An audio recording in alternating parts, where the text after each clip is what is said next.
Well, hello everybody. Hello there. Hey there, Texture. Hey there, Mateus. Hey there, Poultry Speaker. How are you all doing? Good to see you. It's Fangs Friday. Did you know it was Fangs Friday till just now? Well, now you know. We're playing Fangs. It's Friday. I nearly did a physical, but I've got loads of other stuff going on in the back of my head today.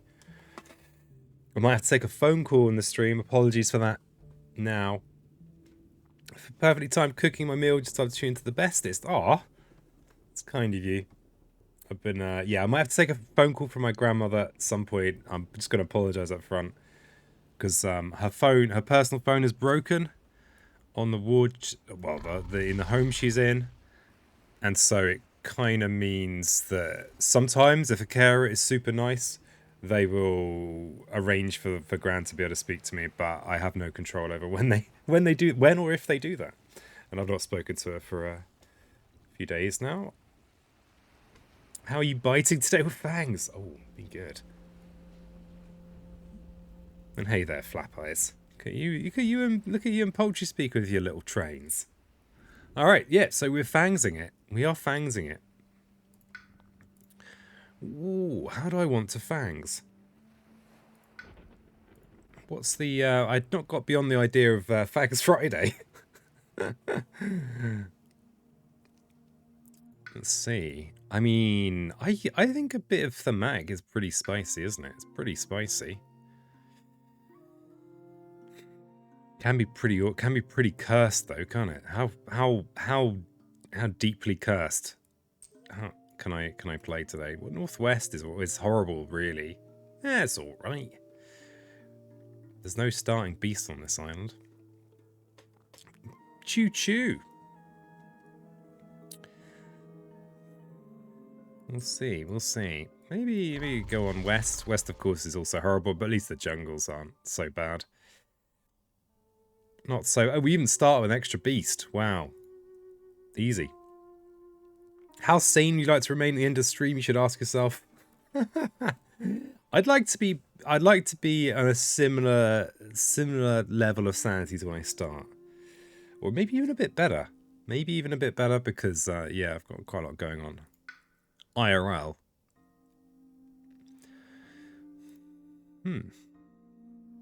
What about scenarios? I very rarely play scenarios.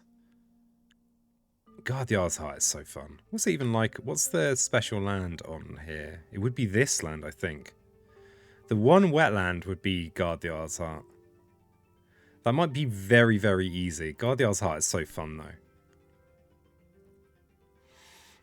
But yeah, the overarching theme of today is Fangs. So maybe I should do something that's more of a typical Fangs fight first. A typical standard Fangs fight. You know?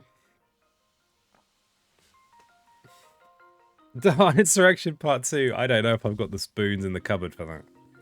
Dahan Insurrection Part 1. Actually, no, this would be Part 3. There was that absolute epic game that he destroyed me. And then the second one with Ocean was actually fine. That was fine. That was fine, because Ocean's, you know... Ocean doesn't care if you respawn your guys. Just eat them again. Our protective powers called the Defengs today. They might well be. Not much enough spoons produced the factory for that one. It was pretty... Yeah, I think Fangs would be a bit grim, I suppose. I suppose you've got a little bit of Dahan movement for Insurrection, which could be alright, but... you just don't have raw damage, really. So yeah, let's go with a more typical encounter, then we'll do something less typical. Less typical. Maybe something like this. Maybe some... I'm not sure how good I'm going to be today. Oh, it's Guard the Ard's Heart as well. It's notably harder against Prussia. Why is that exactly? Why? Oh, because I might just get in there. We could just try this. We could just try it. Difficulty 9, that should satisfy the difficulty fanatics. I don't think there are any. Not really. Why do I care particularly about... Basically, so for those that haven't played Guard the Ard's Heart, this is probably the easiest and most accessible of the scenarios. It's in base game. It's super fun. You do lose if there's a building in a land, which is going to be land 7. You remove all towns during setup, but you start with an explorer and an extra presence. So you start with an extra presence on the board, and you also start with 2 additional power cards, a random major and a random minor power, which is pretty fun. Pretty fun. I have to say, hey, nice claim there, Blues. Good to see you, buddy. Hello, hello, hello, says Ergot. Yeah, let's do this. So my inner land is going to be 7. This town will be removed as part of this setup, but there will be an explorer in there. Just try it. Let's try it. This is more of a, I guess apart from Guard the Other Side, it's more of a typical game. Maybe we'll do a thematic as well. It's also not going to be a super long one, because if I don't get a full phone call from Gran, I want to have a phone call from her. Okay. So, I think we have... Let me just get this straight. So we've got our guard presence place. It's actually been a while. So I think we're gonna be adding a presence to...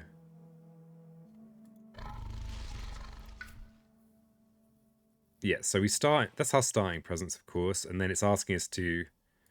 So I think it would be adding to this one, wouldn't it? Does it mark which one's been a land? Have I messed this up? Oh yeah, so this is still part of setup here. So they removed that town. Yeah, we're still in setup. It's all right, peasant. So we could go kind of top track Fangs, which is fun. I generally play bottom track Fangs. I don't know what difference it's going to make in this scenario. We're going to have an extra minor power and an extra major power. So we could get something irrelevant. We could get something wonderful. Would it be a pain to turn on land numbers for this scenario? Let's see.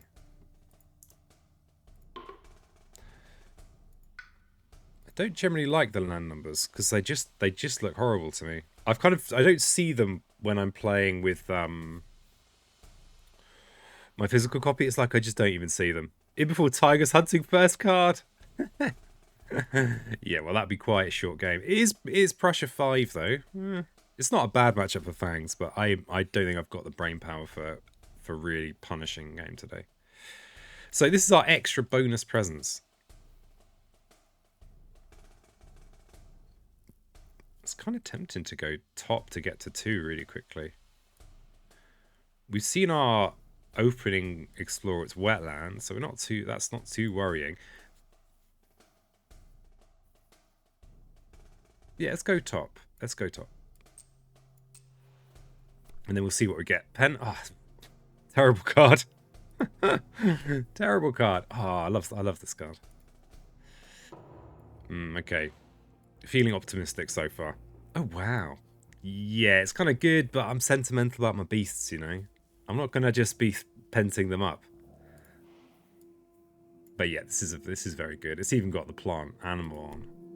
This is kind of probably one of the best powers that I could start with. It might be a short game. Let's see. Meta Major, that's right. But how are you guys doing? How's your Fangs Friday? We could even let a messy counter take care of this land. We of course need to deal with this as a matter of priority. And because we're going top track, we can actually do this turn 1 as long as we go double plant. So we could go with our 2, with Teeth Gleam and 2 near to clear out this land. Clear out that land. And we might let it get messy on the coast so that we can kind of clean up in there. In fact, we could actually add a beast.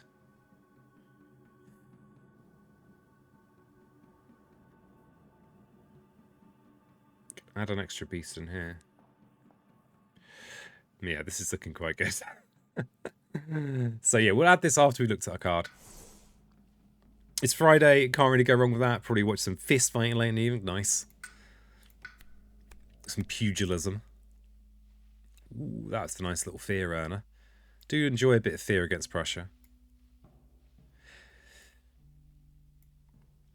Right, also crucially, his beast. This is plant beast. Wait a second. Why do I never consider this? Also, bearing in mind I'm going top track, I'm gonna have a whole extra energy a turn, so I could afford this big one. I'm gonna go with monsters though. It's just great. Yeah, it's just great.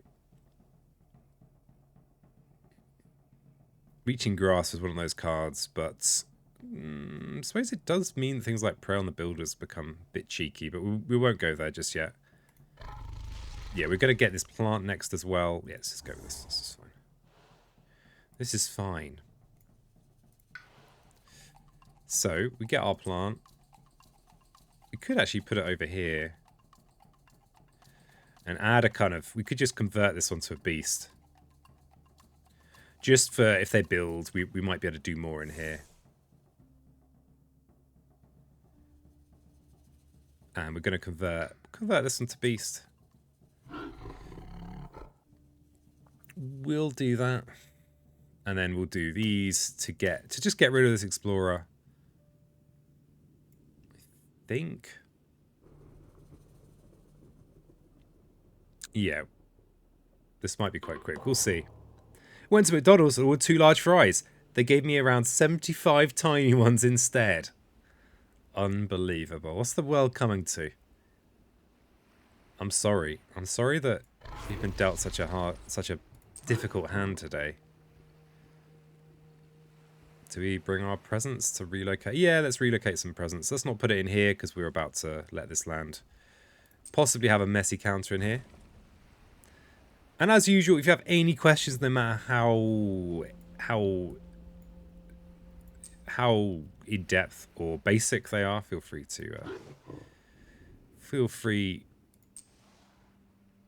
to just put them in the comments. I'll do what I can to answer them. Dry Brigade always on watch. Oh yeah. Oh, Drift. Last played Nova Drift, huh? I played a Nova Drift run this morning. It was weird. I started this Nova Drift run, and then I had all this stuff to do, like to do with my van that is arriving later this evening and all sorts of, like, you know. So I started this run. I was like, oh yeah, I've actually got all these things to do. So actually, my time on it was about 2 hours, and then it was frustrating because I'd had this run on the background. I was like making phone calls and doing things on the computer, and then by the time I actually get to the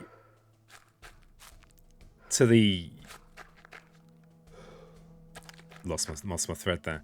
So that by the time I actually get back to it, it was actually quite a nice run. You know, darts. It's the kind of one of my main kinds of run I try and do, which is a overly ambitious darts run. It's just too new. It would have been better to have the presence in there. I know that's a bit of a general principle people like, but because for this reason. But we've got a target. I mean, we were actually not guaranteed a target against Prussia. But yeah, and so and then I just died in the most, you know, when you just have a really soft death. If we put a beast in here, it's like an insurance policy. But probably, oh yeah, we've got this here. Yeah, we'll have a beast in here.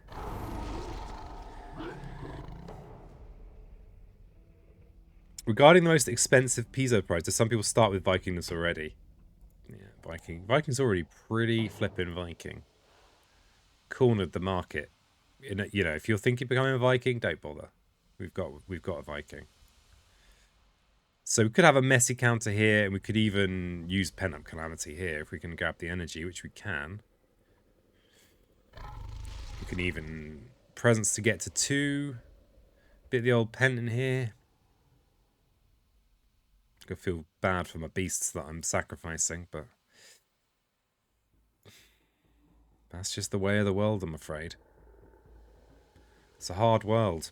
Thing is, we've also got cycles. We can let this land blight and then clean up later. No problem. This is adjacent to our inner land, so we do want to do something about this. But it's not critical to do anything about it right now. We may as well prevent this. Yeah, we may as well pen this turn.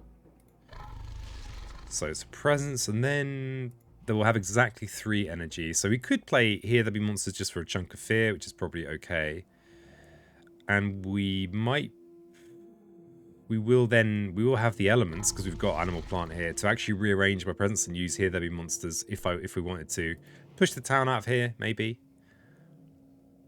Maybe, and there would actually be a beast in there if we do it right. So that's not a bad turn.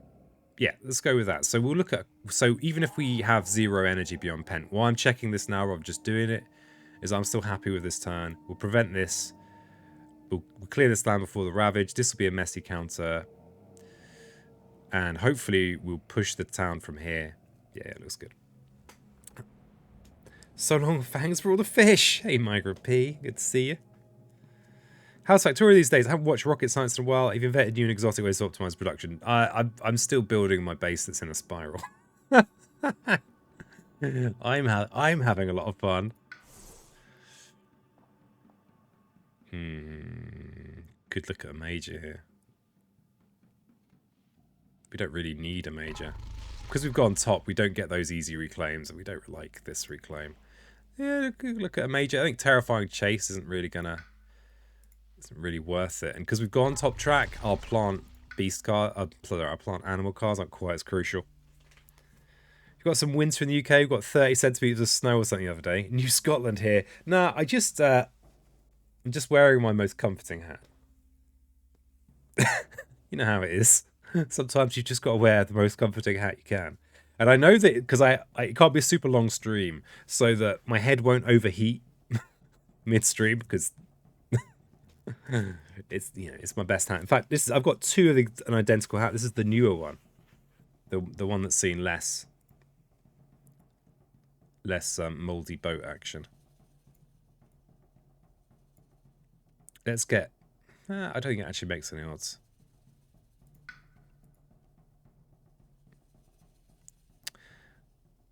Because Pent kind of is enough finisher on its own. Let's look at major. Oh, monsters. Oh, rap. Oh, crikey. Oh, crikey. These are some cards. Well. See, my Fangs games, going top track is a relatively infrequent thing for me to do. Oh, people that have recently joined, you may note, it is Guard the Isle's Heart we're playing, which is why I'm so OP already. No sweep into the sea. Giving it a week off. Well, a game off anyway. So we've basically got 3 energy. Oh, yeah, we've already gained this. We've got 3 energy to play with this turn. Oh no, 4 energy. Sorry. So instead of Pent Up Calamity in this coastal wetland, we could just Indomitable in here, which will accelerate us further. Sea Monsters, of course, is ridiculous. It's not as good on D because your wetlands are on the coast. You spam bot, yeah, Urgot is incredibly spammy. And Urgot will even talk to the other bots. Every other bot. Getting a lot of these at the moment.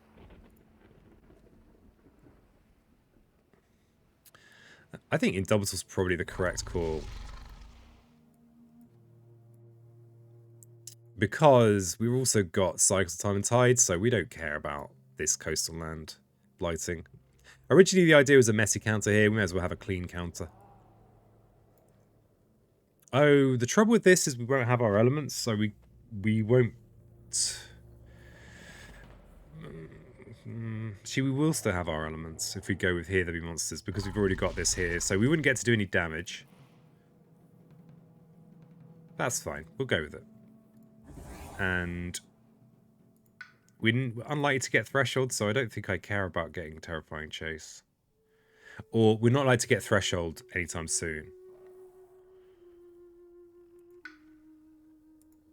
I'm gonna get rid of Terrifying Chase. See if Brain Mode is still here. It should be. I might have missed it, though. Well, to our old friend Big Follows. I know, right? So easy to deal with was our old friend Big Follows. So easy. You just banned Big Follow. And then you were fine. No problems.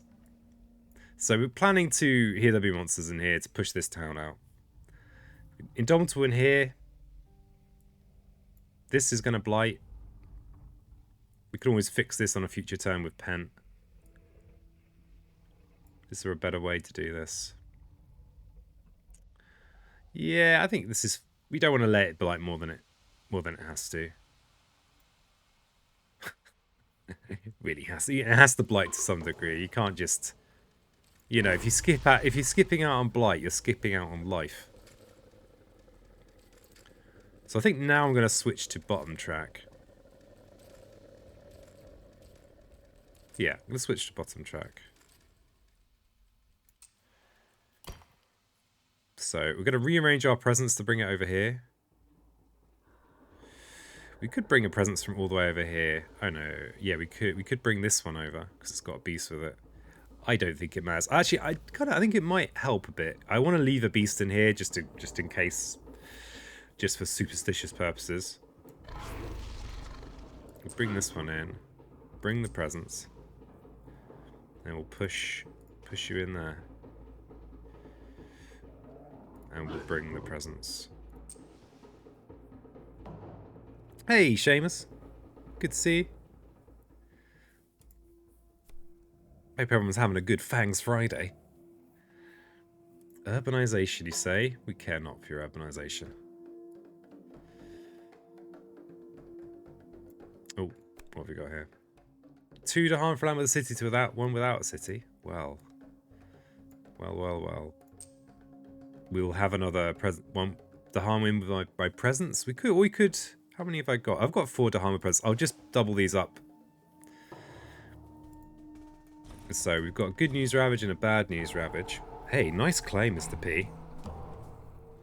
I saw on Steam that you got your first pure fear victory. Must have been that Bringer game. Very satisfying. Recently did another game, Fangs and Many Minds combo, so much fun. Just beasts everywhere. So many beasts. Oh, flap redeem. Thanks for the flap. The flap really does improve my quality of life. Did you have enough beast tokens? Do you have enough physical beast tokens? Yeah, Many Minds is very, very strong. Oh, okay, here's the escalation effect. As usual, I'd forgotten about this escalation effect. So these are about to shunt down. So if we put it in a wetland, that's probably fine. Fine, it's fine. Oh, we can't. So I think we keep it here. Yeah, we'll keep it up here. It's fine.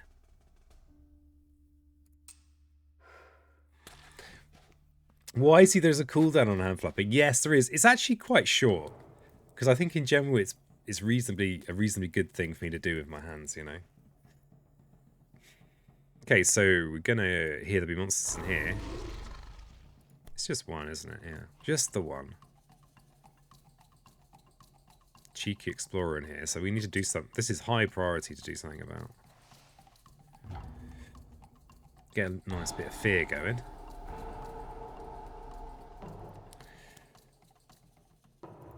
And we are back to growth. So I need to prevent this so I don't lose. It's this revolutionary way of playing the game where you just don't lose.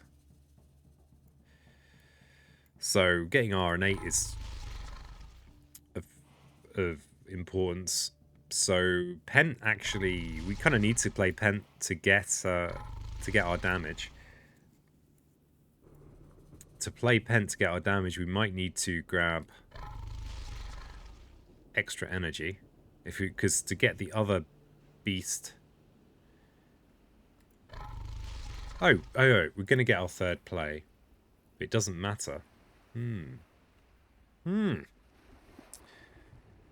you considering any background music in conjunction with flapping? What special, like, yeah, like it could be amusing. I don't know. You gotta. I aim to be a relatively low key stream, so I try and keep things sound wise relatively smooth.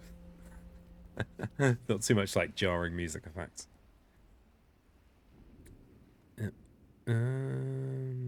What's this? Bodan, as you call him. Spirits don't do short names, it seems.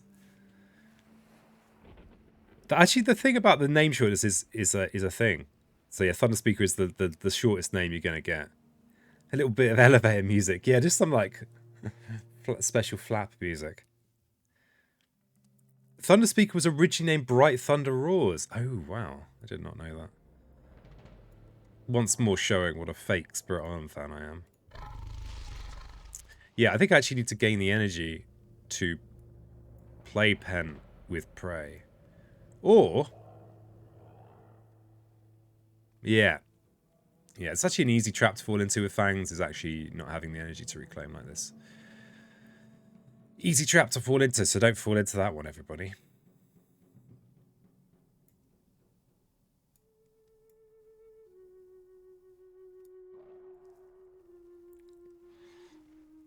Thunderspeaker has the shortest action name, the longest player abbreviated name because it can't really be abbreviated.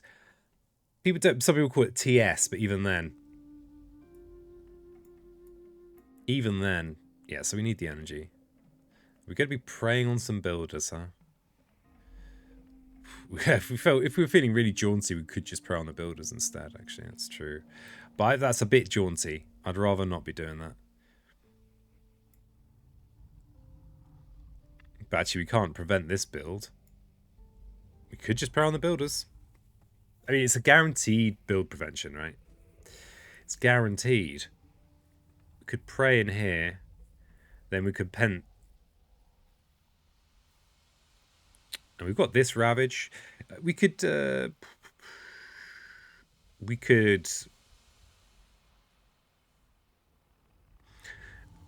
we could kill in here with our innate. Push into here. Pen to destroy the city, preventing another blight going down. So yeah, I think we're going to pray Pen. Do you have a third play for some cycles of time and tide?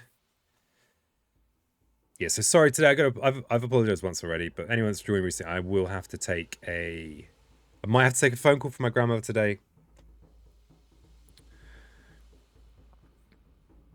Then why are we talking about the spirit or the poet? You won't even know it. The poet know it. That's the most beautiful rhyme in the English language. If you want to impress a native English speaker, just bust out the poet know it line. I have this intuition that on the easy difficulty, it's sometimes bad to prevent builds. It takes away the targets you need to destroy to build up fear, which in turn, it's get more viable victory condition.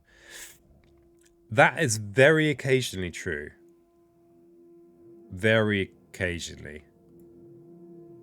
But not often, I would say, Mr. P. Okay. So, yeah, I think we're going to pray in here. Kill in here. Push a beast into here. Pent in here with that beast. Sorry, beast. We'll kill that city. Spills prevented. The event might kill me, though, but we do have an explorer in here who might absorb any event that will place a town.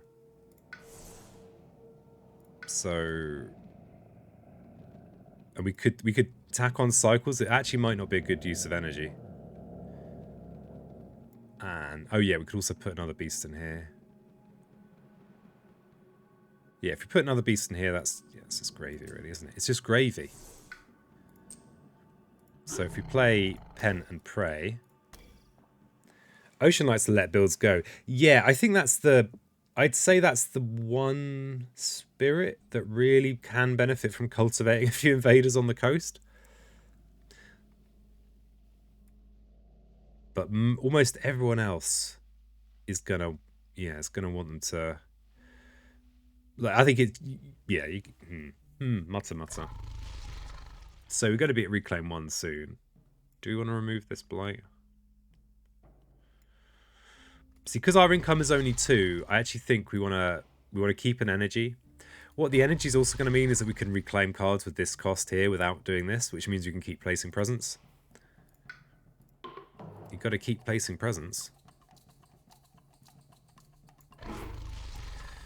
Do we want to bring a beast in here as well? No, I'm going to leave this in here. So there should be no builds in here. We'll bring this beast in here.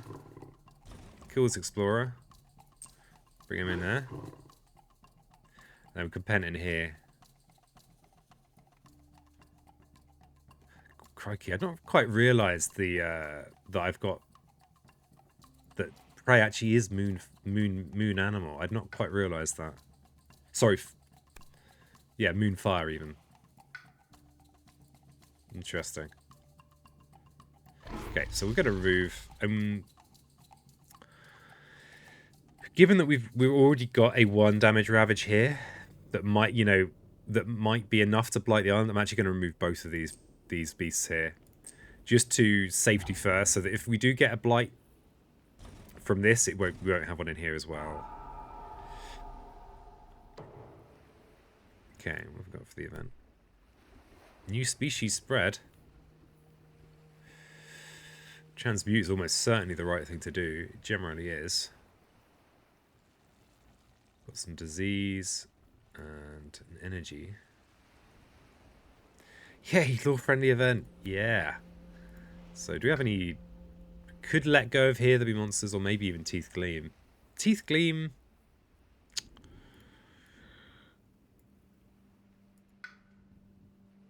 Oh, actually, Prey on the... I quite like that this is so useful in here, actually. I don't think I really grasped how useful this was going to be in here, even though that's fairly obvious. Fairly obvious, present. Maybe we lose Teeth Gleam. No, we don't want to lose Teeth Gleam.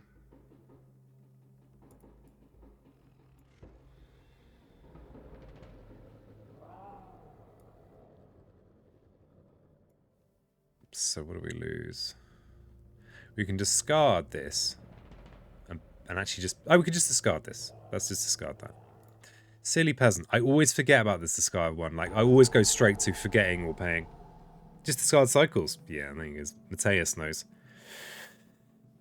Mateus knows what I do not. So... Given that we have to harden in here and we don't have to harden in here, I'm going to put the extra beast in here. We could always defend this, potentially. So, disease to land with invaders and Dahan. So, and they're going to do 2 damage to my Dahan.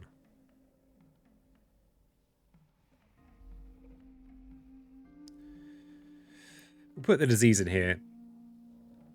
It's extra build prevention. Extra build prevention.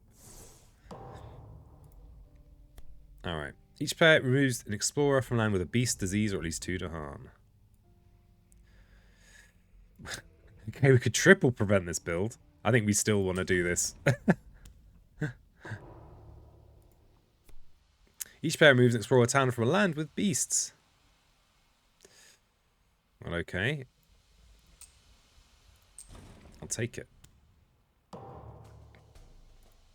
And what do we got in here? No builds for you. Okay, so here's the escalation effect.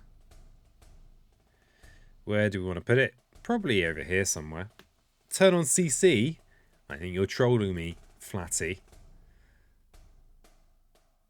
Yeah, you are trolling me. They're already on there. But the flap is real. The flap is beneficial. Thanks for the flap, Redeem. Thanks for taking the time to look after my hands. I'm not trolling. I genuinely have no idea how to check. My God. Basically, there's a button on your screen somewhere. Is it flap eyes then? Yeah, pretty much. The captions are optional if they're working as they should. They do seem to be online. And so there's a button you can press somewhere on your screen that will enable them or not. Unfortunately, I don't really... My voice doesn't seem to make much sense to the machine that's doing the work here. Don't understand my ways, you see. Okay, so we've got no Ravagers to worry about. Got a single build here. Oh, we are 5 fear away from a potential Terra 2 victory. These flaps emanate positive energy. I can already feel the spirits and stars aligning. Only wins today. If I just do channels... Oh, Chad Handcraft is out. If I just do challenges that are just not too hard, that might be... That's a cunning strategy.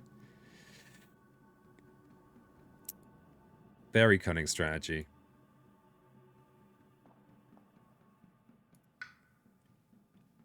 So if I can get just a fire card... That's pretty nice, isn't it? Pretty flippin' nice.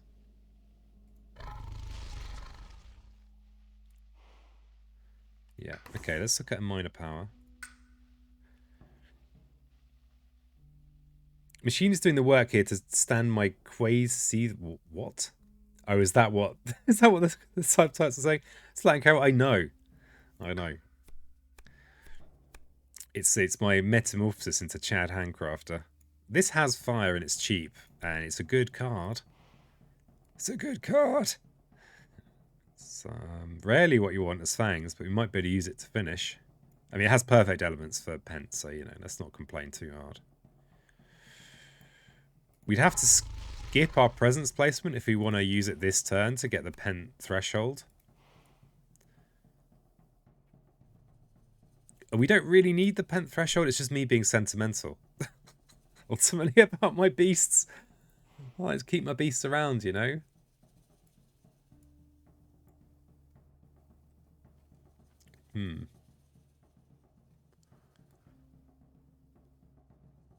Yeah, we take this for the Pent threshold, I think. Don't send your beasts over the Rainbow Bridge. Well, exactly. Exactly. I mean, I guess thematically, maybe with Pent Up Calamity, I think with beasts generally when they disappear, I try and tell myself as I'm like rocking in a chair in the corner that the beasts, they just chill out. And they're still there, you know, they've not gone anywhere. They've just calmed down. They're no longer, you know, doing the damage.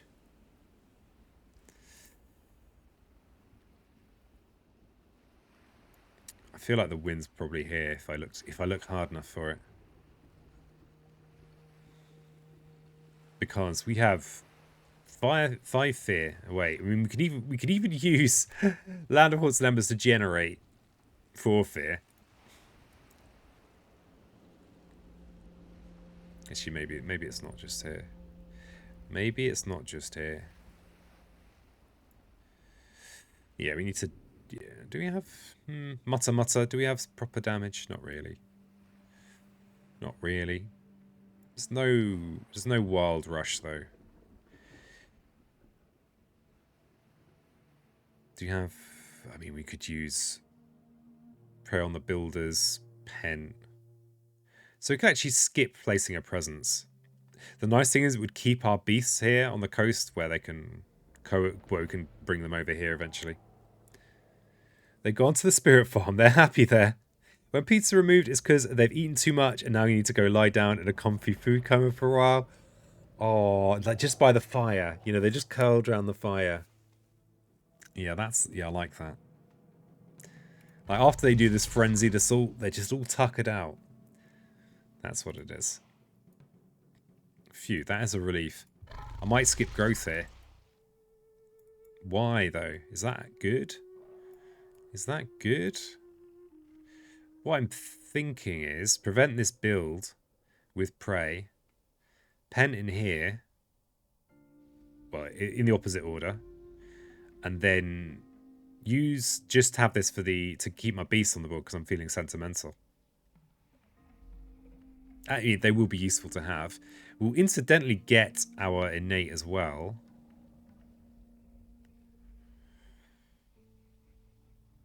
So if we clear this, bring this beast into here for a finish, potentially.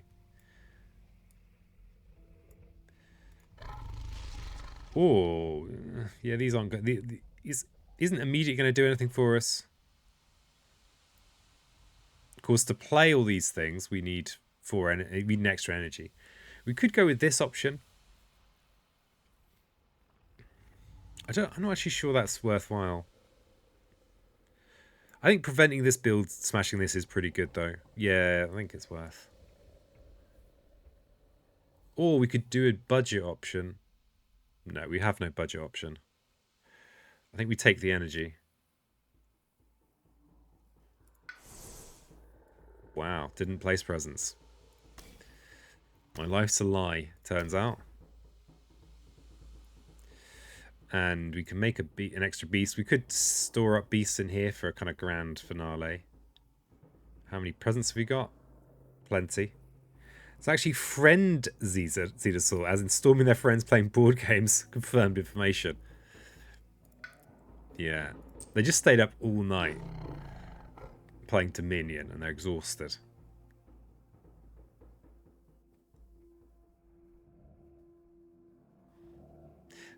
Event / fear card might do something in here as well. Because there are Dahan and there will be multiple beasts, hopefully. Actually, we only need to nuke a singular beast in here.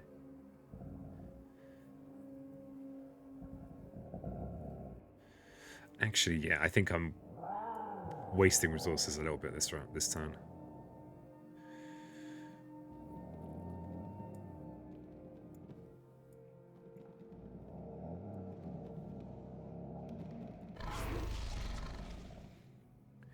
Dominion, that deck build so basic's actually bland.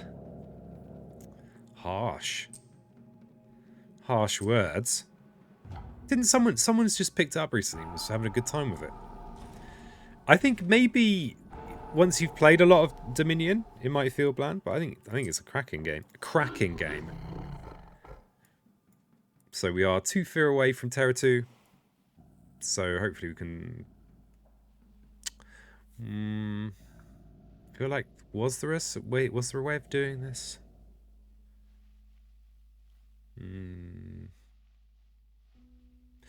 I don't think there was. There might have been though.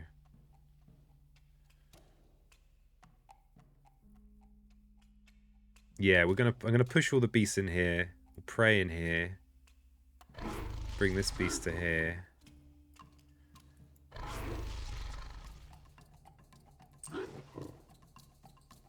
Do we bring the presents? I'm gonna leave the presents. Then I'm gonna push all these into here. So I guess depending on how the events go, we might be able to win in the fast phase next turn. In fact, if I just plonk this somewhere to place a blight, we'll go to Terra 2, which might mean we win in the... We'll also be upgrading a card. We might win in the fast phase.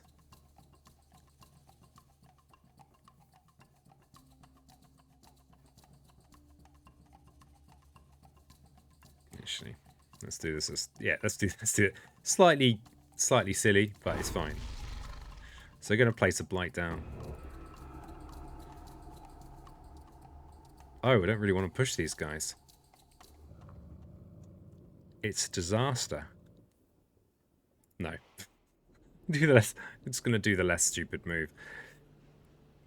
Going to resist the temptation to nuke a reasonable position.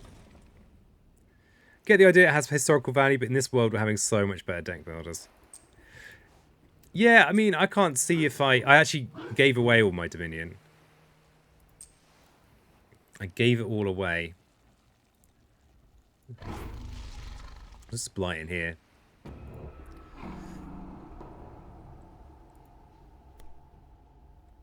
Ooh, once per exploring, add a town instead of... Ooh, so this can kill you on thematic if you're unlucky. Especially in this scenario. Beasts, add a beast to... Ooh, we're short on beasts. But yeah, I can't... you know, if I was like looking to buy a deck builder, I would not buy a deck builder. I would not buy Dominion. We explore a town for an inland land. We don't have those, sir. Each player chooses different land with Dahan. 1 damage per Dahan there. Okay, we didn't get the cheesy early win, but we didn't get an event that scuppered us from winning in the fast phase next turn. So we're fine. We're fine, trademark. Oh yeah, so the first explore, because of... It's going to be a town.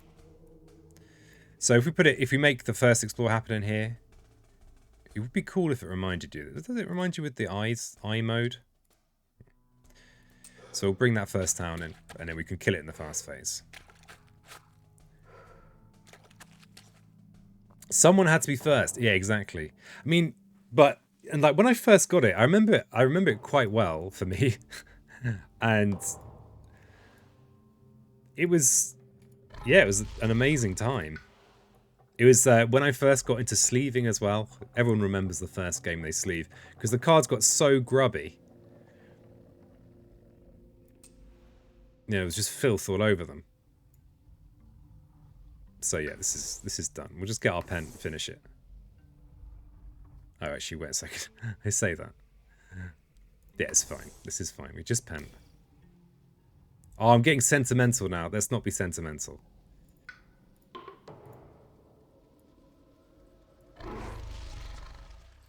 Let's not. Let's just remove 2. But they're actually no, they're all just gonna go chill round at Seamus's hearth. Seamus has tried Dominion. It suffers from people who know the game. Tends to have a massive advantage over new players, which discourages new players from playing. Yeah, it's a surprisingly skill-based game. Certainly doesn't feel like that. Didn't feel like that when I was first playing it, but yeah, it's kind of even got a competitive scene. It's even more surprising. My friend has a legendary set, and you could tell the starter cards because their sleeves are so ratty by now. Yeah, like because it just got covered in my first copy of Dominion just got covered in filth. Thanks for the well done. I mean, this is we got very lucky here. But I kind of wanted to do a more typical Fangs run. Not that playing with Guard the R's Heart's very typical, I guess. There you are. Thanks for the GG. And the well dones. Thanks for the well done, Mr. P. It was quite a lucky pick, though. So it's Fangs Friday, so we're playing Fangs. Wow, even knew. It knew. It just picked Fangs out. It was just like, it's Fangs Friday. Why would I pick up any character? And I'm feeling, I think thematic's kind of an interesting thing. I think it. So, what's next for Fangs Friday? Any suggestions? Fangs or thematic beast jungles. This is I have played Fangs on this board before. It's less cursed than you think because all you need is one kind of beast push, and then you've got your presence over here. West board. Alright. That's a very nice board for Fangs. You even got an extra beast. Yeah, we can go west. Not suggesting anything, so flashbacks from Vietnam. Yeah, Zaphalus occasionally suggests a matchup that breaks my brain, and then it takes me a few weeks to recover. So I appreciate not being selected. I used to feel like getting thrashed. Oh, excuse me. Are you making some kind of pseudo challenge? Are you challenging me? Let's see. Fine. This is fine. I'm not getting thrashed.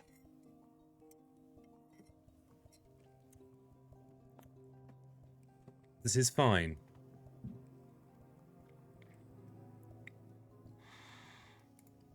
Yeah. It's a scary jungle, though. One jungle with 3 adjacencies. Yeah, let's do it. I think, yeah. Let's do this one. Maybe I'll retreat back to this one with a big jungle next. Who are we up against? I don't feel like remembering everything France does. Jim. Nah. I do not have the memory powers to remember everything France does today. Maybe Sweden? It's been a while, Sweden.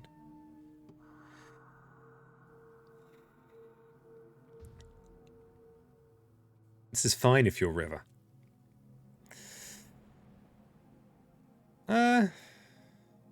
So this is even more awkward for Fangs. It's extra blight on land 8.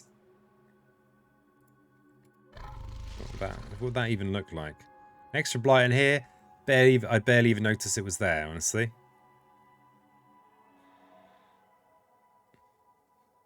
Well, the last one was difficulty 9. Maybe we'll do difficulty 9 again. But the last one was difficulty 9 while being Guard the R's Heart, so which a lot of people think of as a -1 difficulty. Yeah, exactly. Another land I just don't have to move into. Perfect. Let's do it. Let's do it. What are my odds on this? I don't know. As long as I remember to put a beast over here somewhere. I reckon this might be a 55% win. That's the odds I'm giving myself. Oh, am I blocking too much? Might have to just scoot off to the side a little bit. Because there's quite important information in that corner. There's a lot of buildings in here. Oh, you had to explore in the mountains, didn't you? The odds are good, but the goods are odd.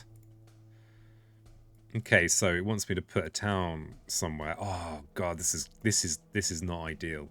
This is a town. See, with the Mac, the thing that makes it easier sometimes is when you can just really easily defend the inland. This is not good for that. So it's just a... And the fact that they're...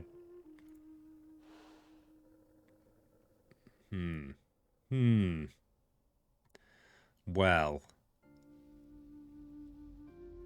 Well. And the fact they're Sweden... Let's just run down Sweden. I have had people ask me to do this a bit more, and it would be good just to remind myself. So they flirt with invaders, because I've not played against Sweden for ages. So when they escalate, if that land... After invaders explore into each land this phase, if that land has at least as many invaders as Dahan, replace the Dahan with a town. Crucial. If they do 6 or more damage during Ravage, add an extra Blight.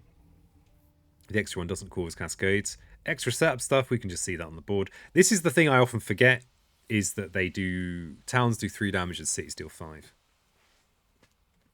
It means they won't ravage wetlands in stage 1 at least. Yeah, that's something.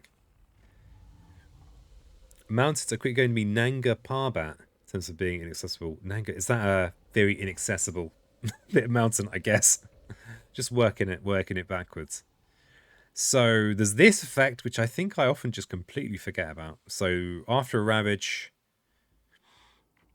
they add a town to an adjacent land and then extra setup stuff, which is fine. So the key, I think, with this adversary is if you can prevent the ravage, you're onto a winner. This is brutal, though. This is a problem. What can I even do about it? Terry's chocolate chase is not going to be enough. I can't even get a beast over here. All as far as here. So that might be... That there might be 3 Blight. We might be dealing with a Blighted Earned, like, turn 2 or turn 3. And of course, we are going to be comparably much weaker compared to that last run because it's not Guard the Ars Heart. I've not started with extra stuff. So I think strategically, my main goals this turn are to just get over here.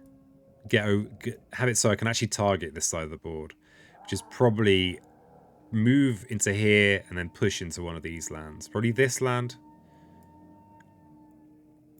Once there's a beast over here, I can use this to place my presence over there. Nanga Parbat is the world's highest rock face in the world. A rock face considered as the terrain of a mountain for a certain base up to the summit. Nanga Parbat's rock face is 4,000 meters. Well, there you go. Very steep. Also known as the Rupal face.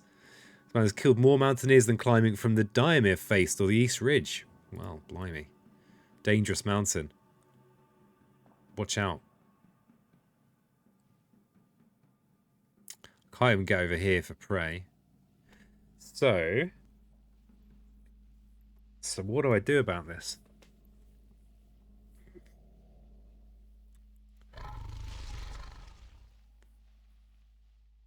Probably go with a...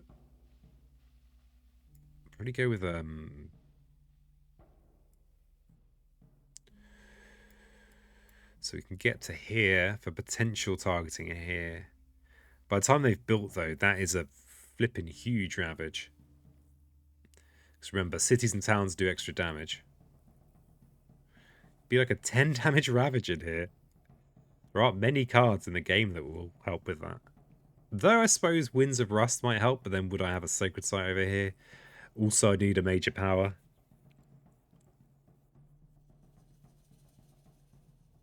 Tricky. Okay, I think I... Do I look at a major turn 1? A lot of my starting tricks are just not really applicable because my kind of typical opener of maybe Terrifying and Prey is going to do absolutely nothing this turn. So we could probably, depending on what if we did draw a Major, could probably just drop one of these. Terrifying Chase is potentially pretty useful against Sweden. Where are my Dahan as well? All in there in the rivers. That being shown as a badass mountain in the Arrow series. Badass mountain. No one messes with this mountain. Of course, if I look at a Major, I won't be able to afford it this turn. Unless I go straight into this, which would probably be terrible. Unless it was Indomitable Claim. I think that's the only time where that might be remotely feasible. And then you'd be like, well, why didn't you just place a presence? You're not defending anything. Peasant.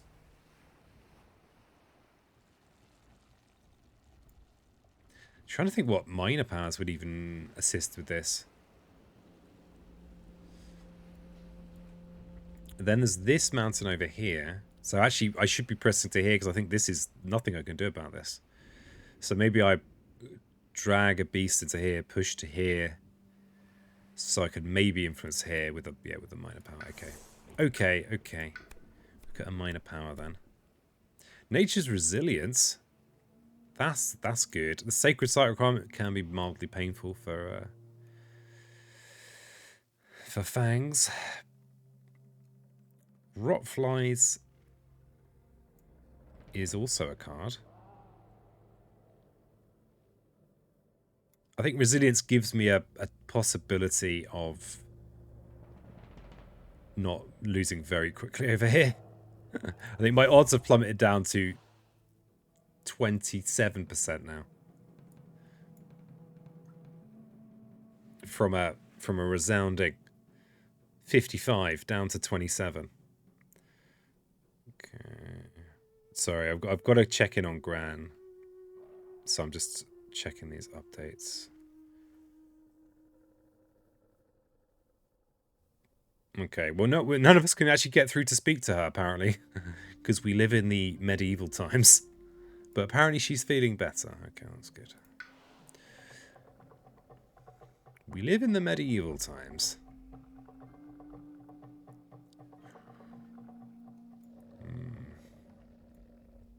Worst comes to worst, it's water fishing time to turn Resilience into fast blight removal. Yeah. I mean, it would be better than the Cascade. But I'm not sure that's the luxury I'm going to have. Okay, I can only place in here. And here's the other thing. If we can't prevent this from being a triple blight place, I suppose if we Resilience in here, we could make it only a double blight place. But then if we've not Resilienced in here, we're not preventing this blight either. So it feels a bit gross to use these, but Terrifying Chase is going to do absolutely nothing for me. I suppose 2 fear is more than nothing, and the fear might help us.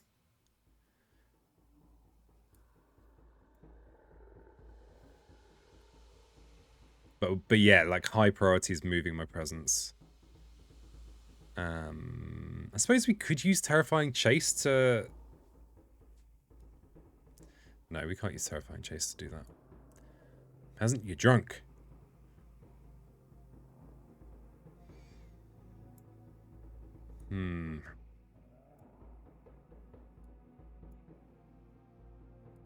I think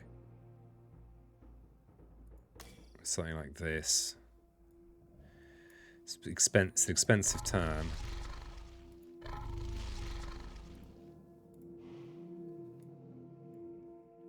$10 damage versus a tier 1 fear card. Overwhelming odds.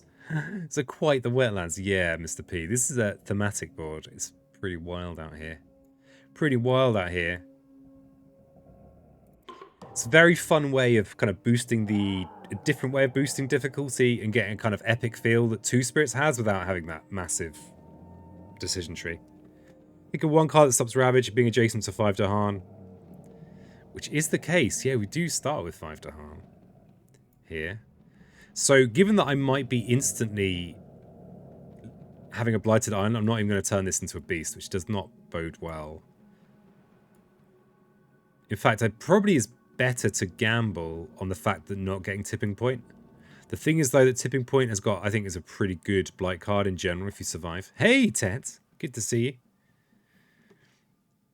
Tet's just did a really cool, super cool stream, outdoor cocoon action in the Finnish snow. It was glorious. It's not every day I get to see a Finnish snow stream. With trees, the trees there, and someone even found Tetskelly in the woods. But it was fine. So yeah, if you like that kind of thing, you like nature, then you know, give Tets a follow.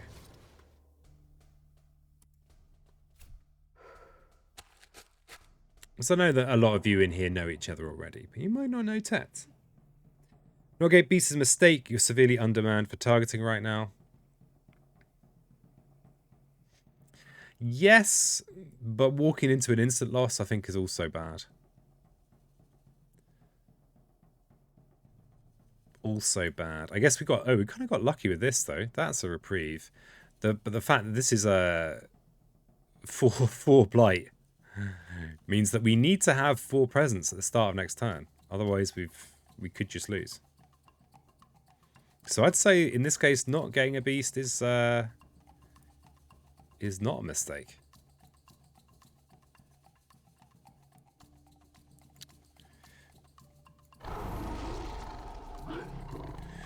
Though I'd agree with you most of the time.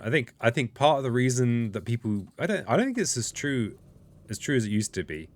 But in the olden days, people often used to talk about how underpowered Fangs was. But I think it's because they didn't convert a lot of their presents into beasts. How's it so hard to try to come up with a sentence where I could casually mention Chin? It's just hard, Tets. It's just really hard. Hey. Hi, electrical temperature. You prefer minors or majors for Fangs? I just did one with mages, but that was a Guard the Isle's Heart. I think generally I prefer playing with a lot of minor powers, but the mages is you kind of need it sometimes. Mateus prefers butt spot. Minions or butt butts? Isn't that lovely? Okay, so we're going to terrifying chase here, and we won't push it to here because.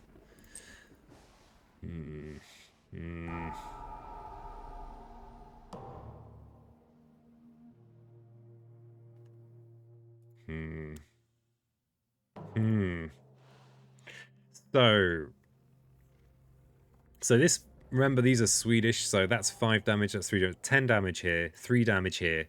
So 10 damage, so it'd be 2 blight and then an additional blight, 3 blight, an additional blight, which is not ideal. And we do kind of have a turn off here, though.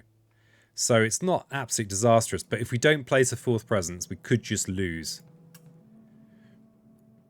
4 damage. Oh, yeah, good spot. Yeah. Here's me forgetting. I remembered it here, though. Just not here. However, if we nature's resilience in here, this becomes only 2 blight. But yeah, I think we have to keep 4 presents on the island. So that we don't just instantly lose. Because there aren't that many these cards.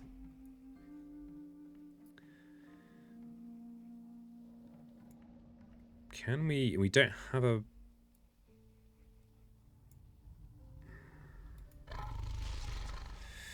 So we can, I think we probably look at another power card, place a 4th presence somewhere. Probably in here. Habsburgs would be so proud of this Ravage. Those little Habsburgs. I think Habsburg is the adversary I've played against the least. The very least. So I think the straight... is there anything that could solve, any card that could solve this? This is, you know, we can defend this right now, but we do about this. Oh well, I think we just look at another minor power card.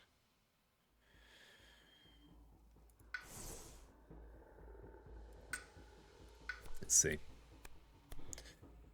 Ooh. Well, Well, well, well. Well.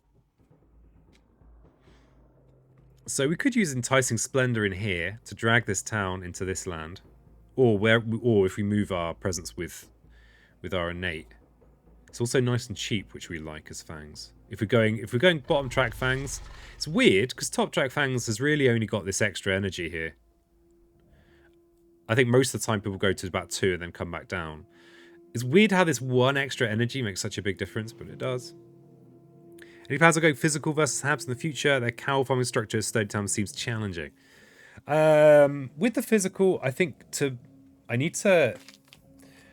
I think I learned quite a lot from last week's physical recording, which is that I think I need to be playing against familiar things. Even though I've played actually quite a lot against Scotland, I think of all the newer wave adversaries, Scotland is the one I've played the most. But even then, like going through 3 different adversaries in one stream is too much. So I think I need to. I imagine if I've played a bit of Habsbugs before, that'd be fine. But yeah, no, I don't even really. I think I couldn't even tell anyone a basic idea of how to beat Habsbugs because I played them so little.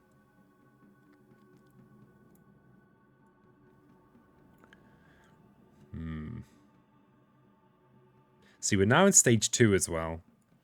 They're going to be flirting. They could convert so many flipping Dahan.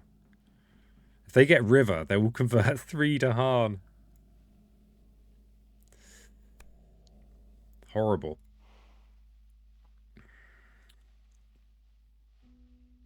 So we just have to hope that they don't get Wetlands Explorer, right?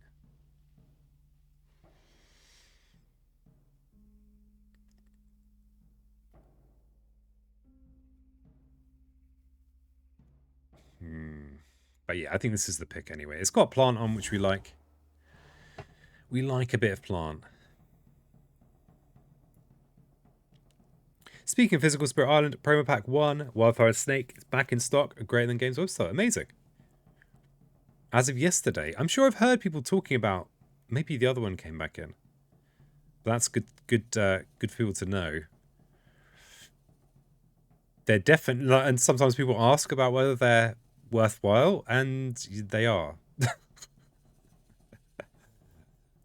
They're very, very good.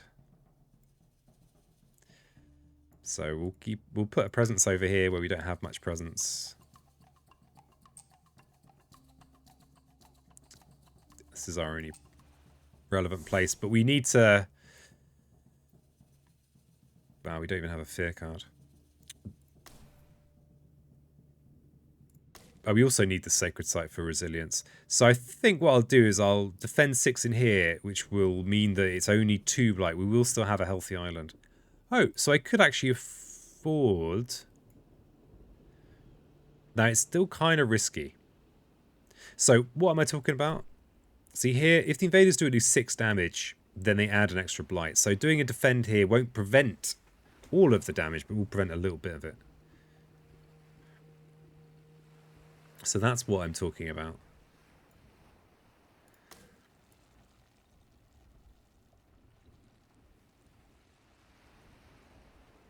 So if that works out, I think we need to. Yeah, I think I do need to play the edges a little bit here because otherwise.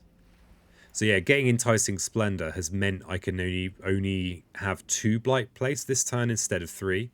So this has made quite a big difference. So what I'll do is I'll turn one of these ones over here. It would be nice to turn one of these over here because this is where all the action is right now, but we need that Sacred Site for resilience, and this happens in the spirit, in the kind of growth phase.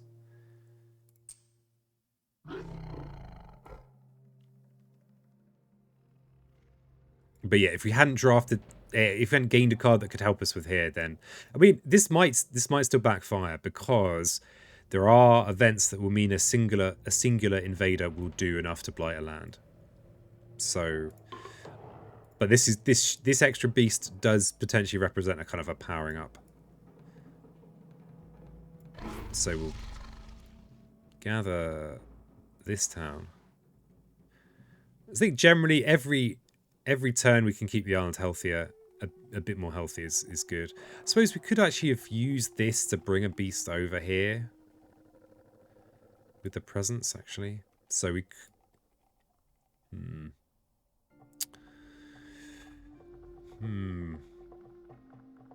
So, something else that's worth thinking about. Maybe bring a beast to here with ranging hunt and the presence. Do we bring the presence as well? Because we could always place a presence in here because we can always place in jungle. We can get back here. Oh, the trouble is we want to use two near the jungle. So yeah, we don't move this. We just move the beast, actually. We'll just move the beast. That's fine. It's kind of, we've achieved roughly what we were trying to achieve, but backwards.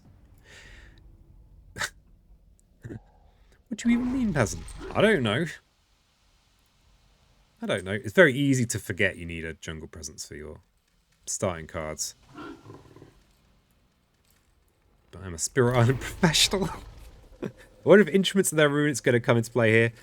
Yeah, it did last time we played Sweden. That was ridiculous. It was so good. Though I've kind of gone bottom track, so we might not even look at a major power rule game. Let's see what event we get. Okay, that's not horrible. Well, I don't think it's horrible. Okay, so we've got Grim Toll, 2 damage to Invaders and 2 damage to Dahan. Well, I've actually started with a lot of disease. And then 1 defend per Dahan. So that defend is irrelevant.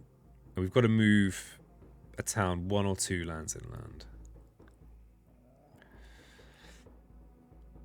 See, this is good. Moving this town is... Actually, this is really nice for nature's resilience. We don't want to... We leave this as it is. It's even got a counterattack. And this town has got the unrest on it, which is interesting as well. Let's push it into the sand. I think that's quite good.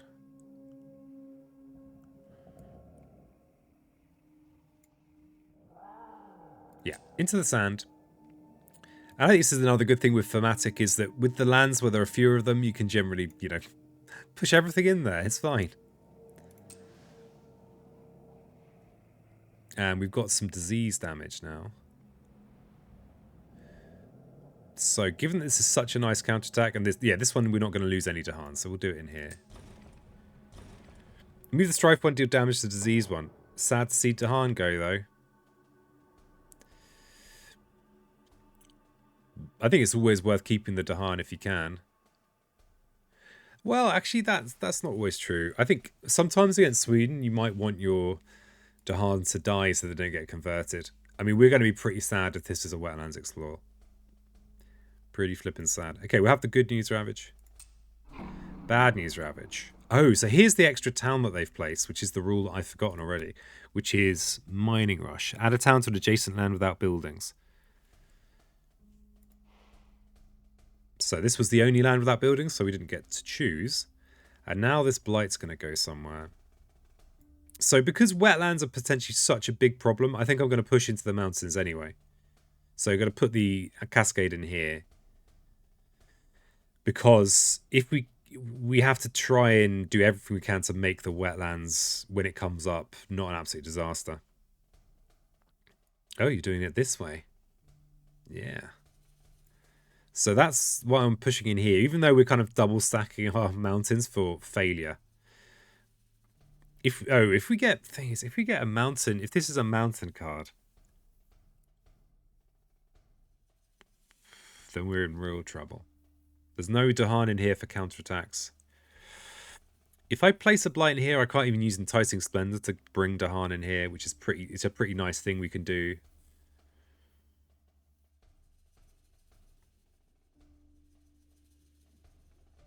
Actually, maybe I will put the blight in the river. Maybe in here. Yeah, because actually the Mountain Explorer is a disaster as well. If we get a wetland or a coastal explorer and then use Prey on the Builders, that's a few things conditional. We've got a nice counterattack in here at least. But the rest is not good news. So I think I will put this in here because I think this is a loss if we put the blight in here and get mountains. So, no jungle build though. Great success. Mountains. Okay, well, luckily I put the blight in here and not in here. It's still not great. But this tune in the jungle though. Look at that. It's kind of a rule of thumb to not blight the corner. Yeah, but it is only a it's only a guiding principle. It's not so much about the cornerness, it's about the number of adjacencies, right? So we've got 3 adjacencies here. Well, really we don't, because actually there's only 1 adjacency. So yeah, I guess from that point of view, it is pretty good. And here, of course, has lots more adjacencies. I think it was. I think in this case, though, considering the impact of a mountain explore was more overrided any kind of general principle there. I think though, like those are quite. I think the not blighting corner is like a slightly weaker consideration. You know, it's like it's kind of down the tree. Like, oh, you got these 2 very clear cut. Oh, probably don't blight corners. All right, so ravage. We've got a good no ravage to worry about this turn. This is worrying in here.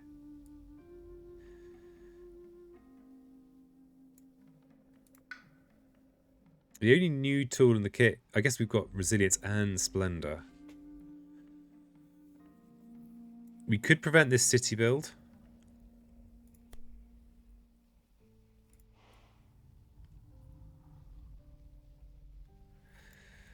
Potentially, and then that keeps this manageable. But then we have this same flipping problem again.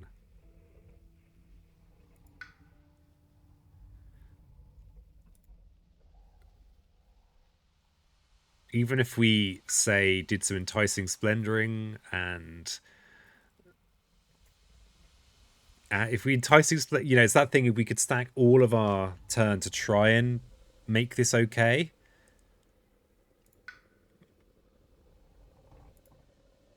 Actually, wait. If we have Terrifying Chase in there, and if we put a Beast in there... So we drag a presence over with a Beast. We could actually push everything except the city from here.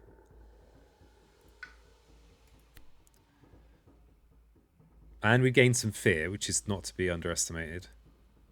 And then we'd be dealing with a 5 damage ravage because it's a Swedish city. So, because that's slow phase, it'll be after this town gets built. Oh no, there'll be an extra explorer in there.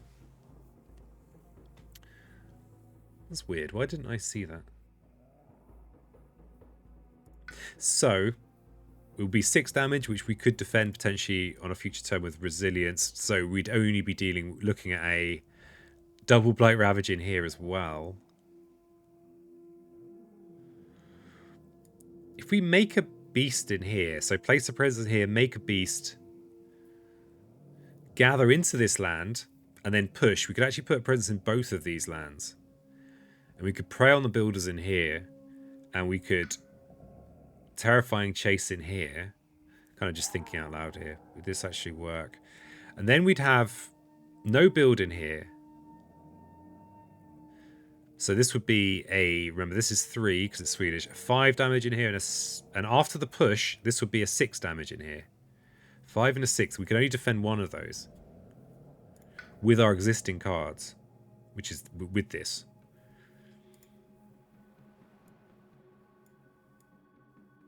The trouble is, because we don't have counterattacks, it's not that appetizing. Because we defend, but we wouldn't be making any actual progress on the board.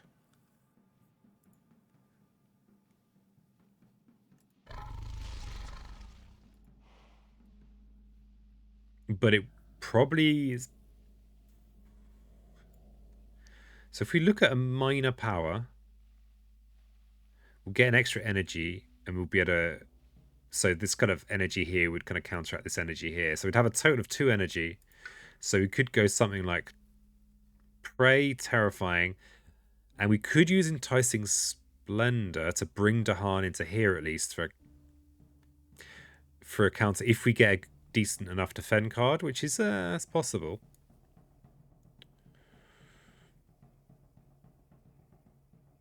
So, or we could go, this is horrible.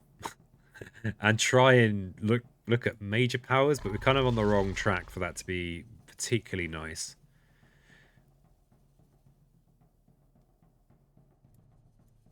So I think we have to keep on with the minor power deal. Let's see. Where do we go? Well, okay then. That's how you feel.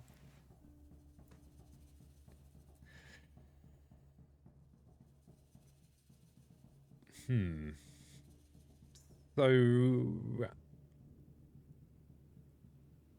yeah. Interestingly, I think Gift of Living Enemy might be the one to go for, even though it's generally not that great for Fangs, because if we keep going bottom track, we're going to have lots of plays.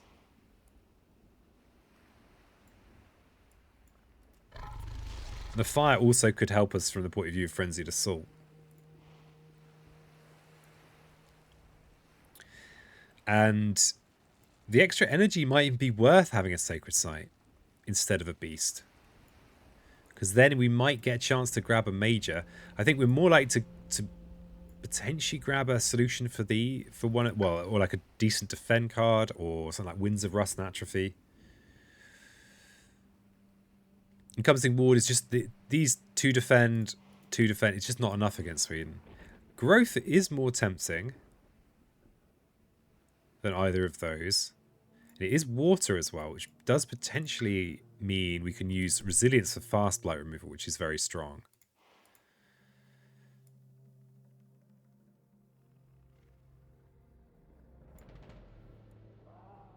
The other thing to think about is, can we make a turn happen? Can we make a turn work this turn? What? So if we pray and chase this turn with Ward, that's actually an okay turn. It's not great, but we're kind of scrambling here. So we want a second Sacred Site, I think, for the extra energy. We want Terrifying Chase to help in here. We've got the two beasts that we need to get at least the beast move.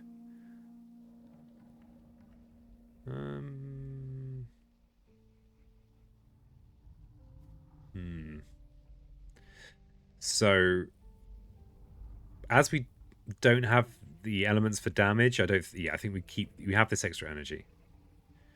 The extra energy is also going to mean we can reclaim without being so upset about it. Okay, we'll do this first. And then we are ranging Hunt in order to distribute presence in both of these lands.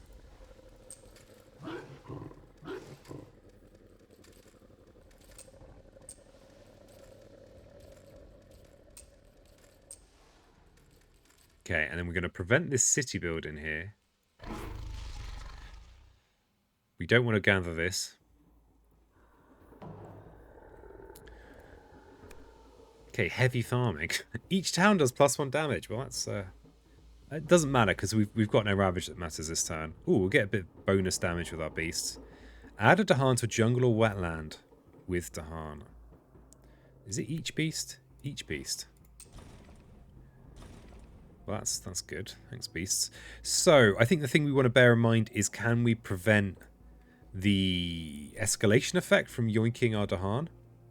So, this is something I think I've kind of had a wrong notion of before. So, after invaders explore, if that land has at least as many invaders as Dahan, replace a Dahan with a town. Okay.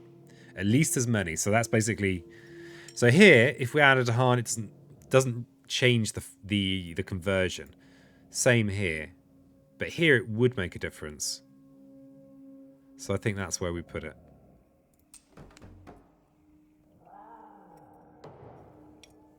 Okay, fear card. Each player removes an explorer town from a land with a sacred site. No.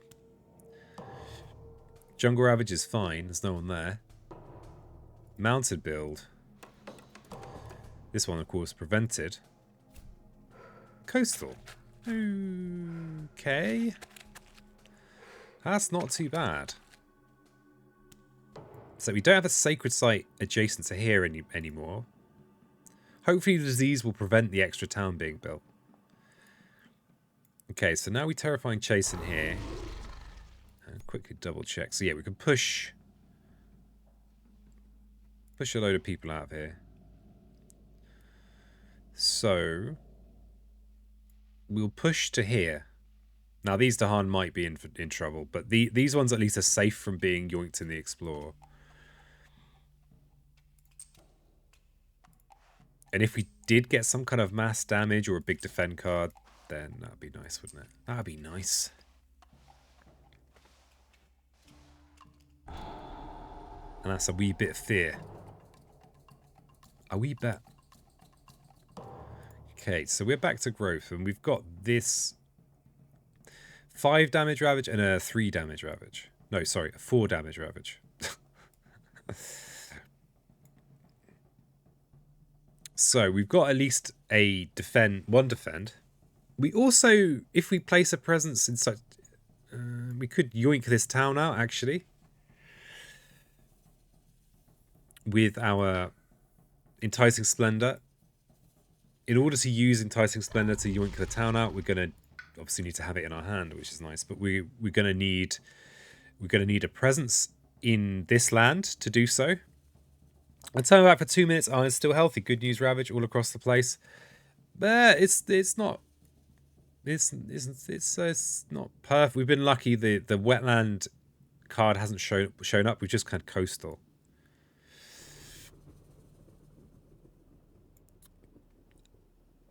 So I need to make sure a presence ends up in here in order to use Enticing Splendor. And our only guaranteed defend card is Nature's Disease. So we're going to want to reclaim this turn. We would have got to reclaim 1 for free anyway. And we've got 4 energy. That extra 2 energy from... Actually, net 3 really, because we didn't pay a card that cost energy.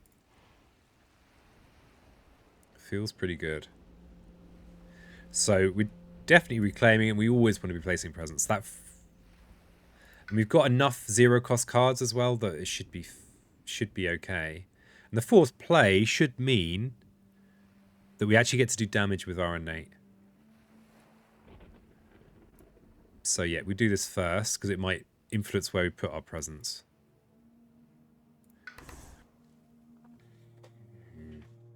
Now, do we look at a major power? Just look at it out of the corner of our eye. We're going to have 4 plays and a hand of 7 cards if we go for a major, or a hand of 8 if we go for a minor power. Now we do have reclaim 1s, and we'll have 1 this turn. We'll have 1 next turn and potentially 2 the turn after. So we don't have to worry too much about keeping a massive hand size, though it is useful with events in the game to have cards we can discard. We're probably going to make a sacred site to use Gift of Living Energy to get that extra energy. And maybe... Mutter.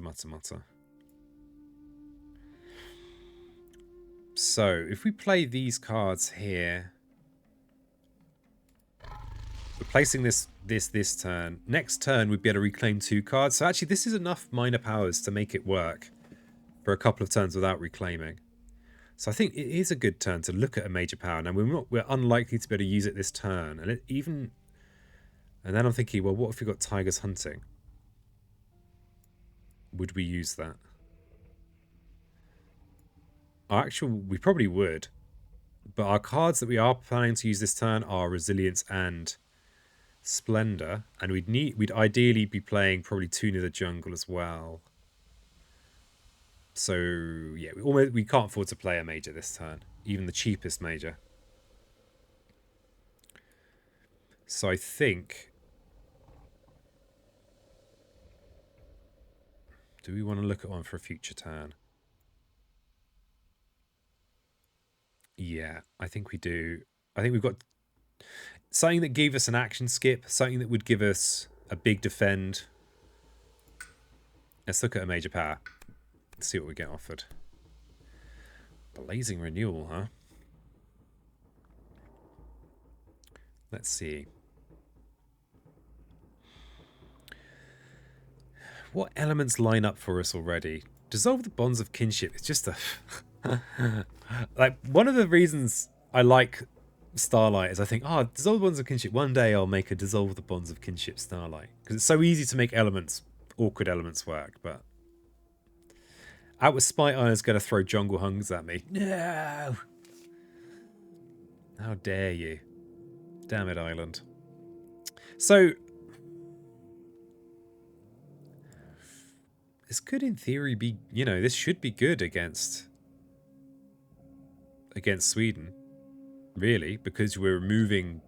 we're taking what would be 5 damage and making it 2 damage. The threshold... fire and water. We want water because of resilience, but we don't have it. We've got a little bit of fire. And remember, this isn't for this turn, but for next turn. Blazing Renewal is such a nice card. Do we have a way of getting the threshold? Even without threshold, it's pretty nice.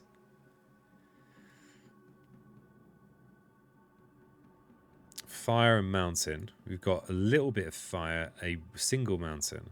No fire mountain themselves. Plant we do have.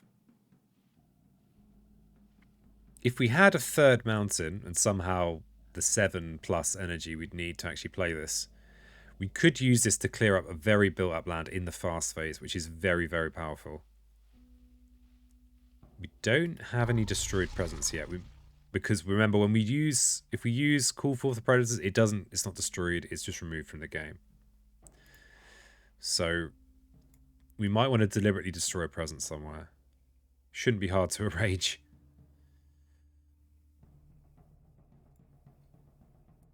Though there's a lot of pressure on our presence, given that we turn a lot of our presence into beasts, or as much as we can.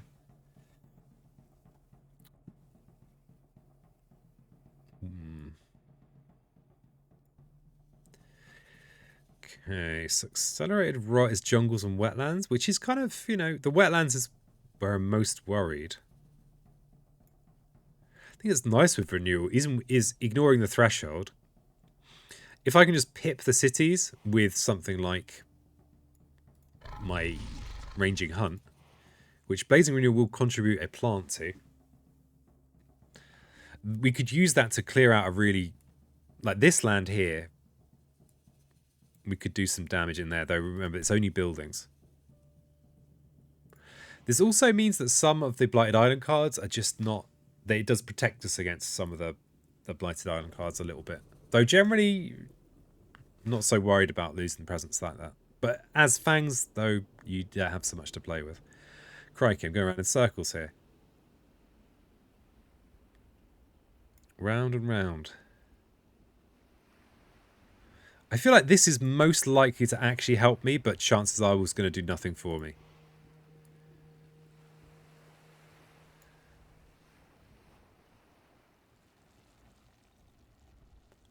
I mean, like, looking at this land, the trouble is no destroyed presence just yet. High odds, though, if the island blights. What the hell am I going to forget for this? I think all of these cards are actually better for me now than this. Teeth Gleams? Maybe I could forget Teeth Gleams. The nice thing about Too Near the Jungle on this map is that all 4 land types are here. So I'm always going to get to destroy an explorer with it. Gates of Darkest Dungeons.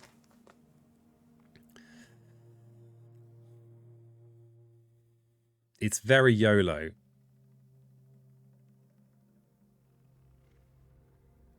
Very, very YOLO.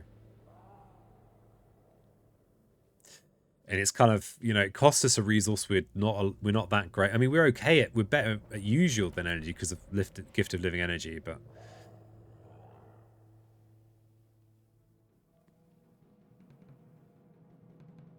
Butts of Darkest Dungeons. Yes, Buttsbot. You're right. I think I'm going to take this, and Terrifying Chase has already proved to be pretty useful. Because it helps us evade or reduce the actual ravage itself. Is it Teeth Gleam? Do we get rid of Teeth Gleam? I don't think I should get too hung up on the threshold of this. I'm not even convinced I should keep any of these. Might call for YOLO and Eternal too. Might well.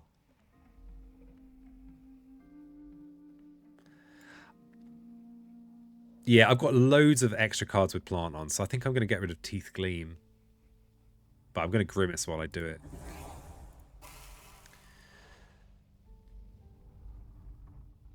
Okay, so we also want a Sacred Site because we want to grab the extra energy for Enticing Splendor. But we also need a presence in here.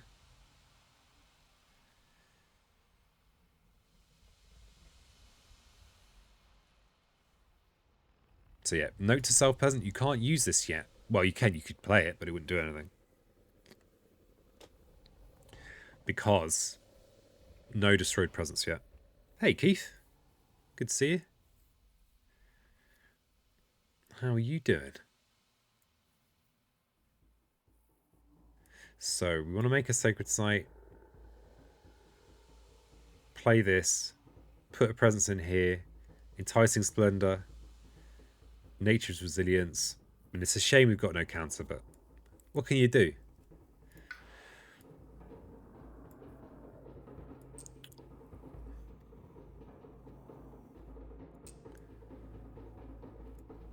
And we...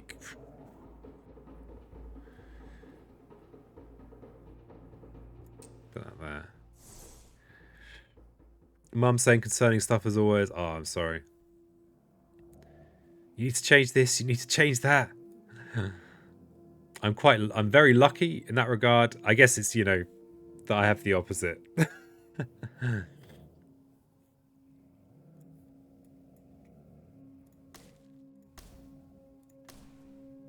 But yeah, I'm sorry. Sorry, or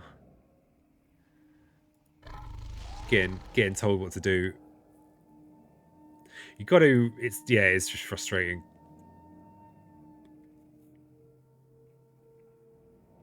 No point preying on the builders this turn. We want the presence in here.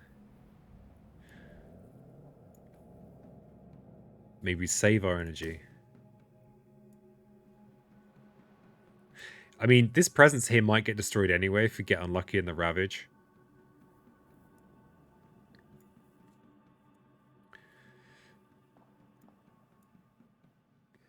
Do I think I leave this presence here.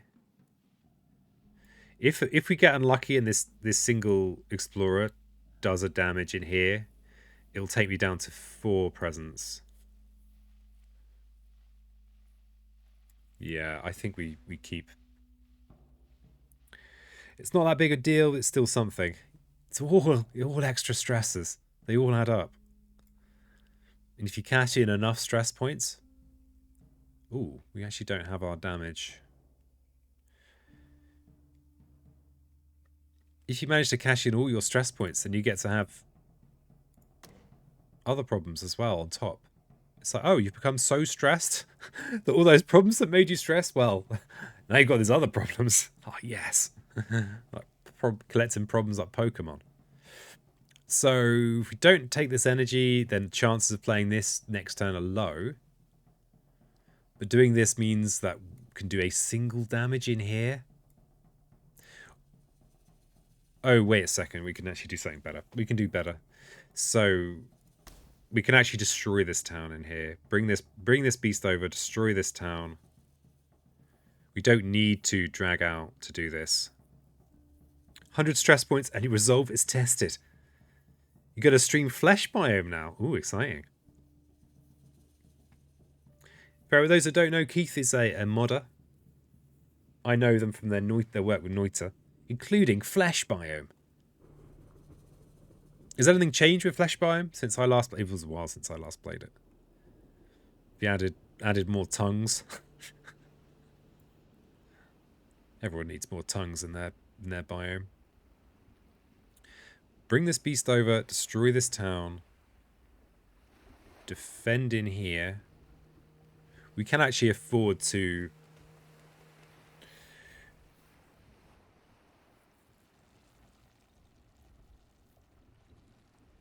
We can... Mutter, mutter, mutter. Since you last played, yes, nothing changed for a few months. Okay. Beast, destroy town. Defend. Just wish I had a way of pushing some Dahan in here. In the fast phase. Maybe I could Terrifying Chase to push some more Dahan in here for a counter. I mean, I need to play this anyway for the beast element. Because hopefully the disease will prevent this build. Hey, I will. You know I will. You enjoy your Noita.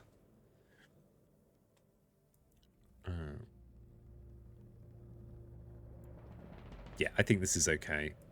It's better than my original plan. Which is something, right? It's something. Next time we're going to get to the Reclaim 2. So we could even maybe have another bang on this.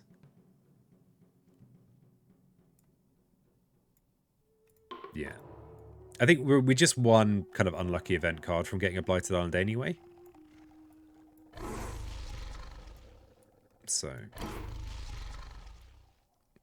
Ooh. The jokes are in the house. Hey! Look all those max grains. Did I make a joke? I may have done. Some of these jokes are really not suitable for a children's joke book.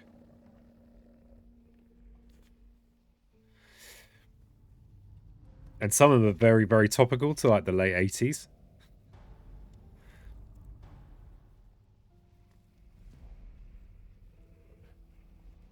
Like this one. This is not your joke because it's terrible. Where would you hear Kojak singing?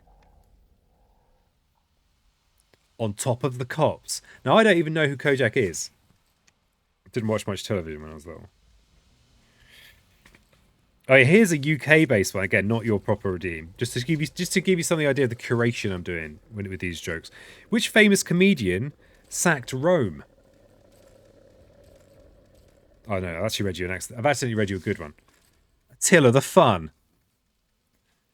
But the one I was going to tell you is, which TV star is a karate expert? Terry No Gun. It's Terry Wogan. Are they still alive? They're kind of famous here. Top of the what? Dry Brigade. Top of the Cops. So we have a program here called Top of the Pops, where all the pap music is.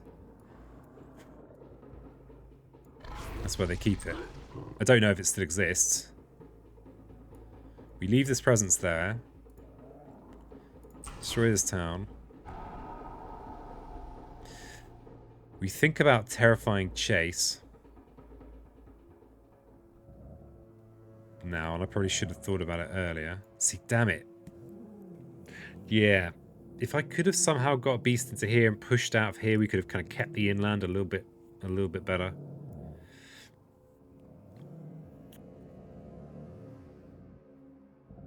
That might have been an advantage of the previous plan, but I guess this is only tangential.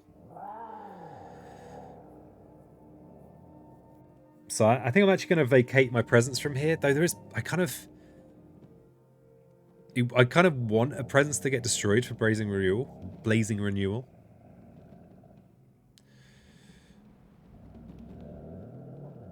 Though high odds that presence going to get destroyed when that line of blights anyway. And we like having our sacred site for nature's resilience, so I don't want to break up my sacred site. Maybe... We've got a really nice counter in here next turn with nature's resilience. So maybe... But this sacred site here actually defends a lot of different areas. Okay, we're going to push into here. And we're going to bring our presence with us. You have land numbers on. Is there some relevance for this scenario, Spirit? So, oh no, I think Because it's a... Someone just asked for the land numbers. I think it was Poultry Speaker. Okay, rising interest in the island, huh? Okay, so add a town to a land without one, and it comes back. Oh, return the top card. No, sorry, I'm getting mixed up here. Return the top card, invader deck to the box. So it's going to accelerate the invaders a little bit. If you get really lucky, they'll put the wetland card to the that'll actually be better for us. You requested it because I'm weird. Well, I seem to not even notice they're there, so you know that's fine. Okay, 4 energy. I almost always want to do this. Each town doing extra damage. I don't think it doesn't matter. It just doesn't matter because this is kind of accelerating us. We can discard Splendor and pay energy because that's, I guess, the benefit of having actual energy. Extra beast, traps and snares is good. Yeah, we weave the lies. So we'll discard Splendor. This is potentially very useful for us. And we'll pay... Oh, what's in the discard? Enticing Splendor, unsurprisingly. Pay the energy. Okay, so we get to add a wild to a land with Dahan. Those of you that might have only played base, the wild is going to prevent it explore. Which is pretty good. So I think here is decent. That helps us with the wetland, if the wetland card comes up. Which is our... Whoosh. Fear card, what do we got? Each player adds a strife in a land with Dahan.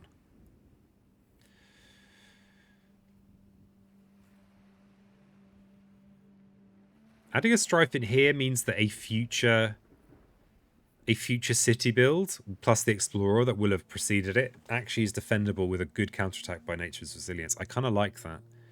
Whereas this is horrible. This is always going to be horrible. Unless we get a massive defend, I don't think this is actually worth adding the strife to. So I think I'm actually going to add it in here.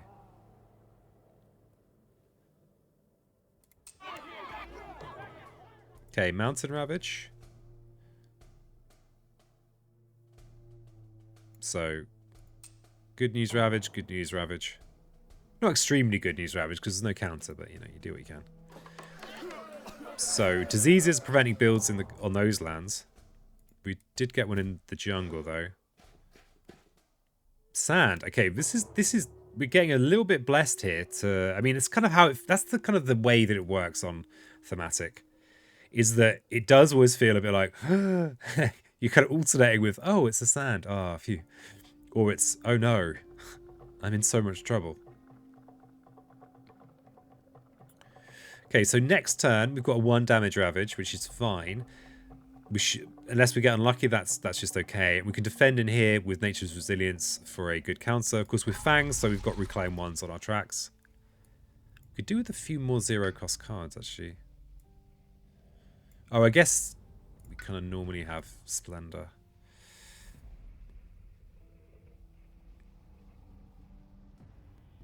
So do we actually have a good terrifying chase? We can defend, we can keep our Dahan less flirtable by just pushing from here. Except we'll be pushing into the coast, which is not ideal. I suppose we could push somewhere that isn't the coast.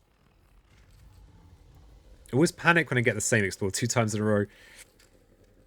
Yeah, it's not that. It can be bad. It's actually often if you can actually defend and counterattack, it can be a good. That can mean it's like a good focus point. If you've got like skip cards like Paralyzing Fright, can mean that those lands are good to target. I remember when I was very first playing this, coastal lands was always like my worst. It was like, oh no, coastal lands. Then when I played a bit more, like everything else, coastal lands often feels like a reprieve. Okay, so we could Terrifying Chase out of here. It's not great to push into here. I don't want to push into here because then all of a sudden this inland area is wide open, though it is kind of semi-wide open anyway. They're going to build a city here, which then we're looking at a 9 damage ravage. Next turn.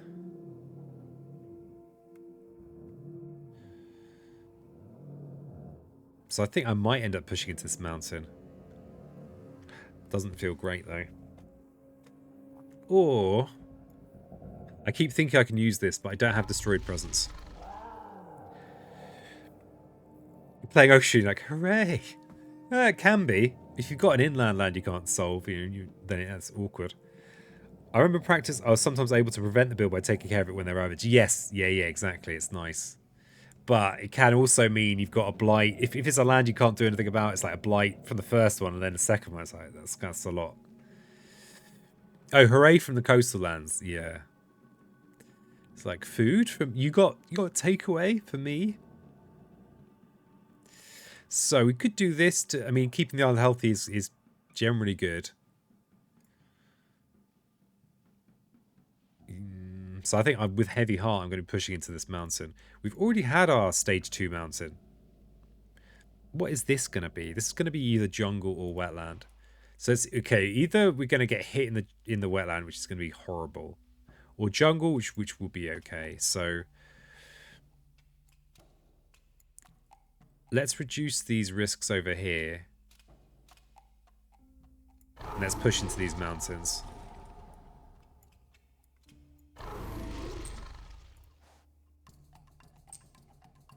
I think the wilds token being here has made a difference to how I feel about this move.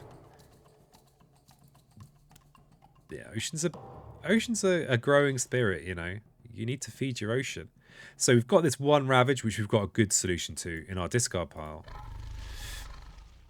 Because we've got our nature's resilience.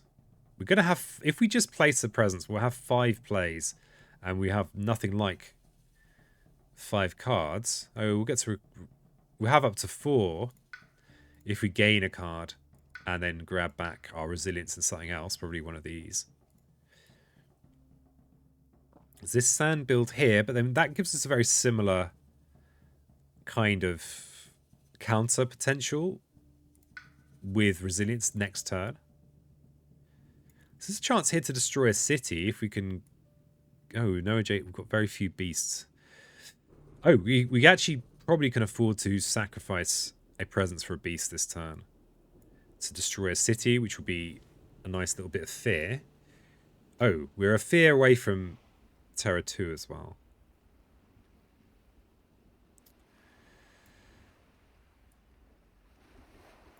I wonder if I've got a way of... I could even prey on the builders in here. That's decent. No more chess. Back to peasant, I suppose. Oh, thanks for the flap, Redeem. I've actually noticed since I've started flapping, my thumb on my right hand doesn't like the flapping.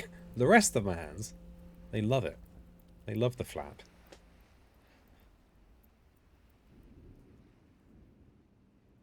But yeah, thanks for getting me to flap my hands. So that said, I think getting this is right. Getting this is right. Making a third beast in here or adjacent and bringing it in is right.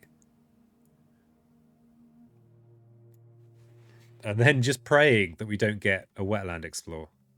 Though this disease is going to help. This being countered is going to help. Ergobot reacts with emoji. Was this some black magic fuckery? It's exactly what you think it is. It's black magic fuckery.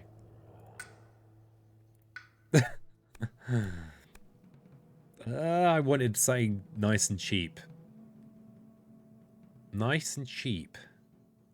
We can use this for a good chunk of fear, though. We can prevent... I mean, not that there's going to be a build in here, but we can play this for 3 fast fear. Because there are 3 Dahan in there and more than 3 buildings. Pact has great elements for us, but we've got 5 plays now, so we don't have to worry so much about elements. Entrancing Apparitions could still do some work for us, actually. We don't have many empty lands, but this land is empty.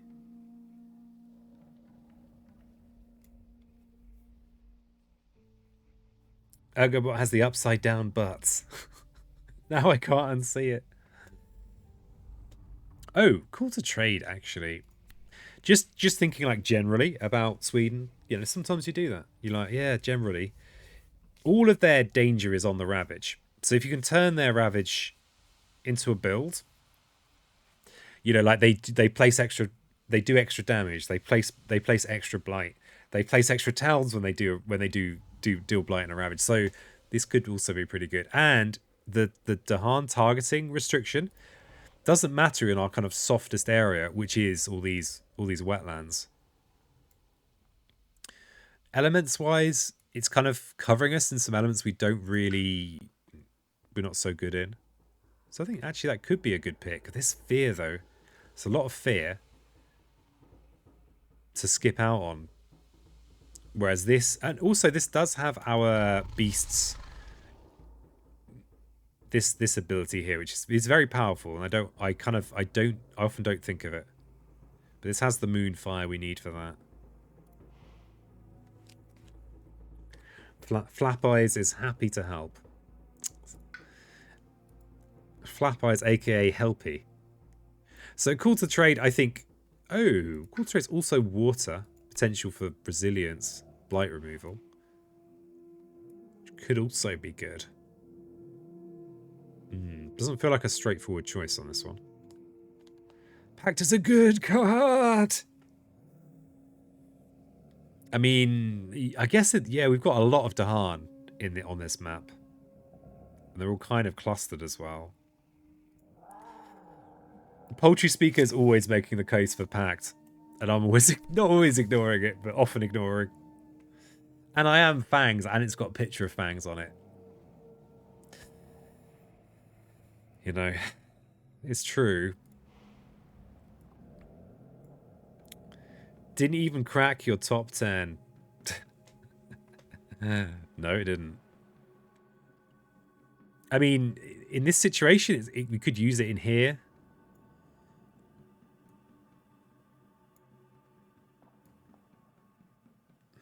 I mean, yeah, it helps us in our weakest area. Call to Trade kind of helps us, but it's funky as hell. Will stop helping us once we get to Terra 2. This basically is going to get me 3 fear. But then the build prevention, I think, is less interesting. The Dahan push is pretty useful too, given that I am doing a fair amount of setting up and defending. The Fire Earth here could be good for this. In fact, it is good for this. But we don't have any destroyed presence just yet. This is not a straightforward choice, I have you know. I have you all know. The 3 fear is going to get us an extra fear card. Right here, right now. This turn is gonna, we could use it to destroy this land, destroy this town, which I think is significant. Or this, we could drag in a Dahan this turn, and because we are Fangs, we can keep reclaiming it and just gathering Dahan in and smashing this land, which is pretty good. Cool Trade is viable during Terra 2. Yeah, I think it's more like feels like theoretically it's going to be useful, whereas actually this is a city destruction for a single energy, or this is 2 towns being destroyed. I think I think especially on this map, especially with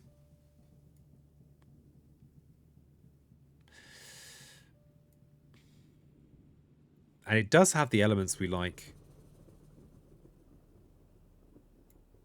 Oh, we're gonna make a fast sphere anyway. I think, yeah, fine. I think I'll finally I will relent. So we are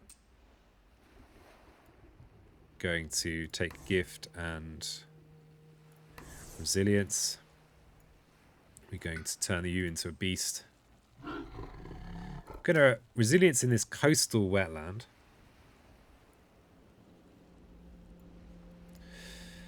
And just play everything else, I suppose. Though, actually, prey on the builders. Yeah, we can push a presence into here for prey on the builders to prevent this build, which I think is worthwhile. It's a city, preventing a city build. Oh, we also straight up just need this for the third beast. And if we pact, we can respond to the explore. But not this is going to make much odds, but... We're going to go right down to 0, but the gift will bring us back up to 2. Yeah, that's fine. So we'll do the gift first.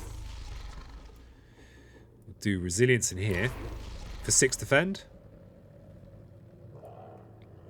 Oh, we've got a strife over here, which could come in handy. Oh, maybe that's a Jagged Earth event. There is an event that removes a strife. And we ranged hunt in here. So... yeah, no reason not to destroy the city first. It's a Jagged Earth one, okay.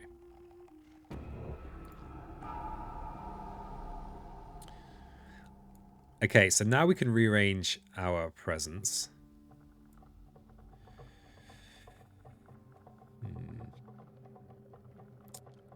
You know what? You know what?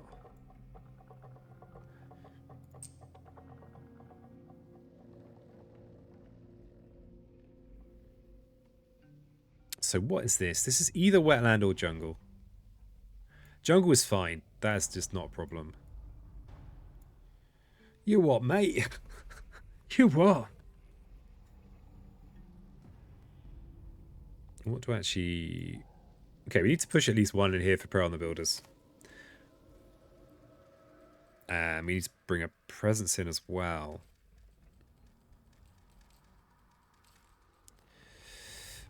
Oh, actually, I'll bring both beasts in. And how many presents?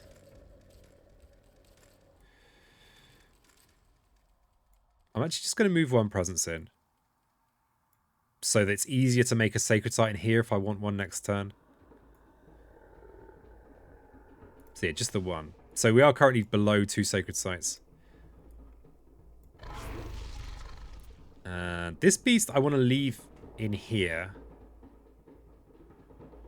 Because with 2 beasts in there, I can actually allow, if this is a jungle explorer, I can allow it to build a town, and then I can destroy the explorer in the town, rather than preventing the build.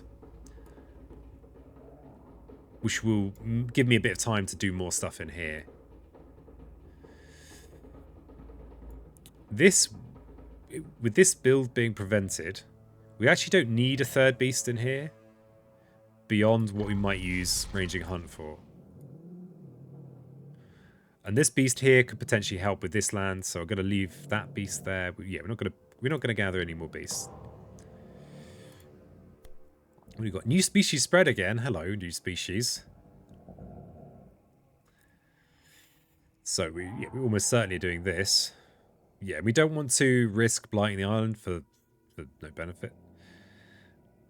Extra... do we still have presence in with Dahan? I'd not actually considered that. Okay, I kind of... that was not why I left this presence in here. It is something I do consider with my presence move, but I didn't actually think of it this time. Got lucky there. Got extra energy. So I think we do transmute the worst, and we're probably forgetting something. Are we forgetting Prey on the Builders?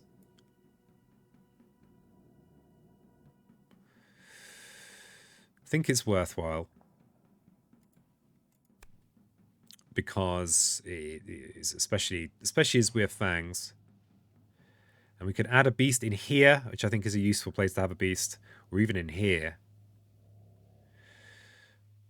Though actually, because this has the blight in, we can't do anything directly in there. So we probably want to add the beast maybe in here, actually. Here's decent.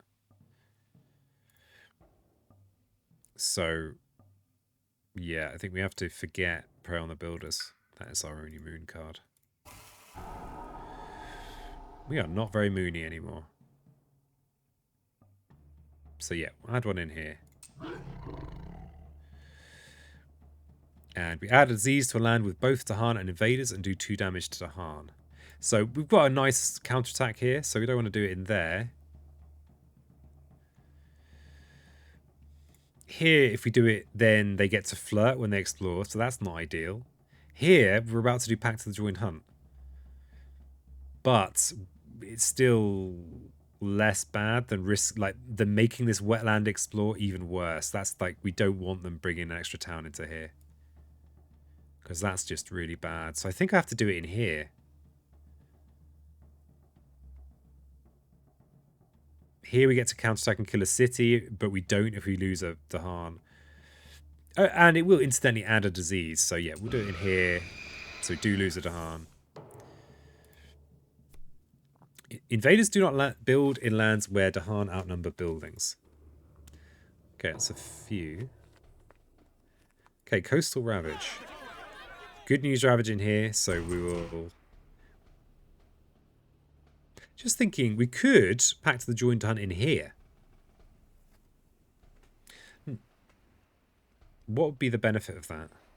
This is vulnerable to the flirty... Actually, it doesn't matter actually at this point, because it's going to be out of our hands. Just wondering... Yeah, it doesn't matter. So I'll take the Explorer. This is my only slow damage. Okay, so this build's prevented. We've got the Jungle Explorer. Handle Arbor have got a special kind of pity feature in their app. They've got a way of testing just like the situation of your life at the moment when you're playing, and they're like, you know what? If they're playing thematic, we'll give them an easy ride today. Video request: how to race through making decisions, especially in digital. Yeah, right. How to just like ruin a really good board position. Okay, so Pact to the Joined Hunt. There's even part of me that wants to try and bring Dahan into here to destroy the city, because this really is out of reach. But I'm hoping that maybe a fear card or event I can use that to bring in some Dahan. So oh, actually, it has to target its spirit's land, doesn't it? Yeah, it's a little bit funky. It's a little bit funky. Thing is, if I bring a Dahan into here, all of a sudden, flirty. Oh, except we're out of stage 2. So we don't care about flirting anymore.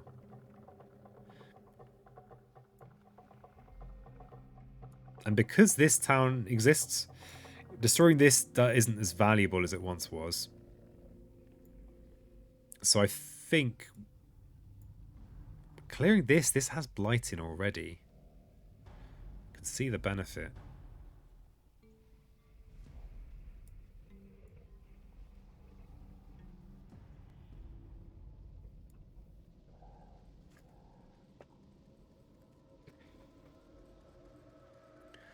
I could do like a 12-minute video. It's just me saying, just take your time.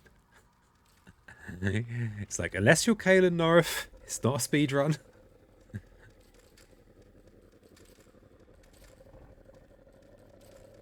Yeah, we'll do it in here. At least we get to do kind of extra damage in here. We'll keep our coastal, and also, yeah, this is good. This is good. Yeah, keep these on the coast. Okay. All right, back to growth. So, a 1 damage ravage here, which is fine. We've got 5 presence on the island, so it might be advisable to convert this one into a beast. Well, I might clear this land anyway, but the reason it'd be advisable is just in case this does get bumped from 1 to 2 damage, then we've not just lost the presence for no reason. Except we do have Blazing Renewal, so would be a silver lining if that did happen. Now, we probably want to reclaim our cards this turn and start placing on this track. Yeah. So we'll do the reclaim first, because it might impact our decision. I think we still want minor powers.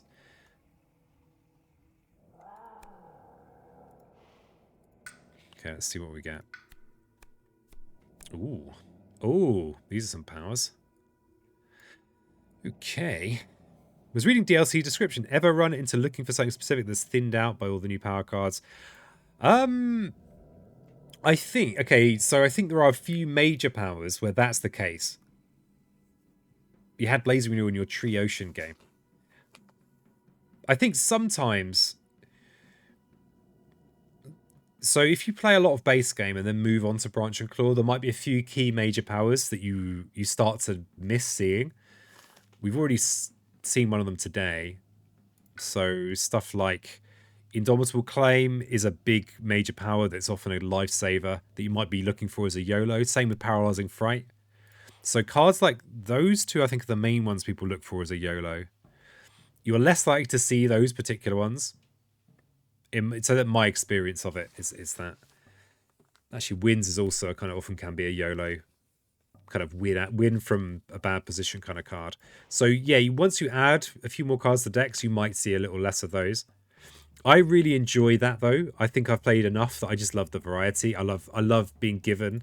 I might not look like it or sound like it, but when I get given a handful of cards and none of them are immediately obvious in their use, I like that. It's certainly even more true when you add in Jagged Earth as well, because there's a whole load of cards there. There are cards that I still haven't really felt like I've used effectively, and because the deck's now quite big, I kind of know where I'm going with this, but I'm just thinking about Spirit Island. I'm just happy. Maybe my head's also overheating. It's quite a warm hat. In general, drafting for one specific card is usually going to be disappointing. Yeah, not a good strategy. Though I think it is a thing you can do sometimes, but I don't think it's a good idea. I think you can churn the deck with some spirits or combinations of spirits.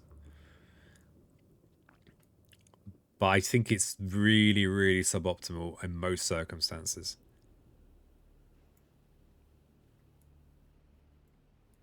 Okay, let's think about this.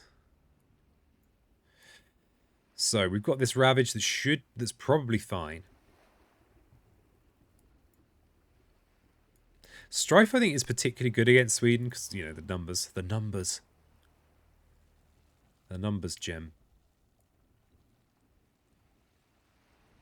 Gift of Power is great for us. It has, it has the water that we might use with Nature's Resilience. It's great. It's just a great card.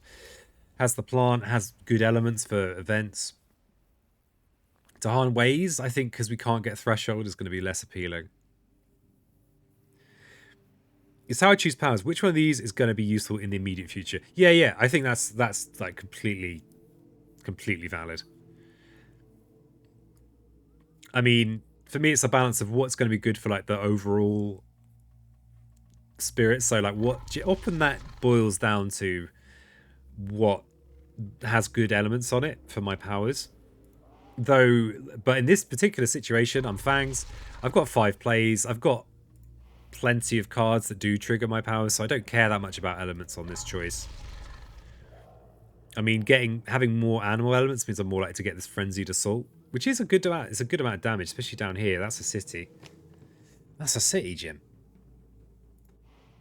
But yeah, I think that. But making your power choice based on your turn immediately in front of you is a good strategy.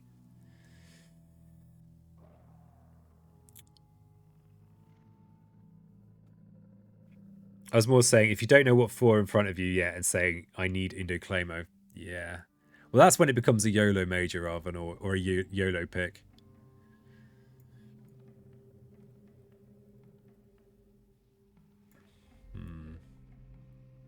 What is my actual game plan here? So we're at stage 3 now, so they're going to be dual explorers. I mean, I'm tempted by Fire in the Sky just to get some fear generation going. It does need the Sacred Sight, but we're doing Sacred Sight things because we're using Gift of Living Energy, which is not how I'd typically be using Fangs.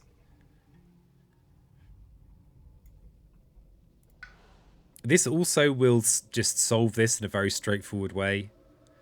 1 card.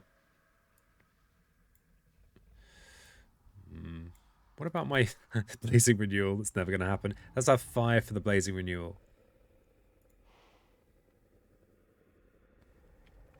What's the first symbol on that card? This symbol? This symbol? This is Fear, and this is a Strife. I'm not sure where we are with Reclaim. Tell me the name of the card. Oh, the Fist. Oh, I read your Fist as first. I'm so sorry. So basically, this is Strife, and it's a one-off token that prevents all the damage from a Ravage, regardless of how much that damage is. So this town here, these towns have got Strife. So even though I'm playing against Sweden and these towns' damage are actually buffed, no matter how buffed or debuffed the damage, this will always do 0 damage. But after that one ravage, that specific piece will then remove. So it's like like most of them, apart from beasts, this one will kind of as a one and done. Sorry about that, Mr. P. My reading is poor. The downside of this is that it's expensive. We like cheap cards. So we might want to get gift just to be looking at cheap minor powers. Because this turn we've got 5 plays and we're going to have 3 energy. What 0 cost cards are we going to play? Probably Gift of Living Energy, I suppose. Probably 2 Near the Jungle. Actually, we've got 3 0 costs, but more it can be good. Fire in the Sky, but we could just use our innate and clear that land next turn after the build. But this is Fear Generation. Where are we with our actual Fear deck? Crikey. Twitch humans could be a bit used to having to translate what they're reading. Well, yeah, I often am. It's funny because often I'm like correcting, but this time I miscorrected. All right, I actually need a quick bio break. The excitement's got too much. I'm going to run a little raffle while I go. So be right back. I'll leave the position up so you can ponder it if you like. Oh yeah, and maybe the cards as well. All right, I'll be quick.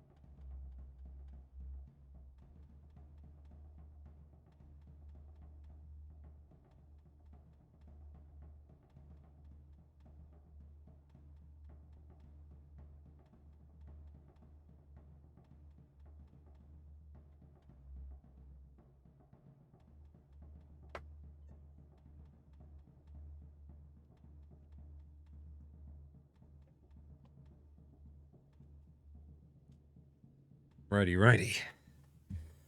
Might even turn the electric blanket on. Luxurious. Okay.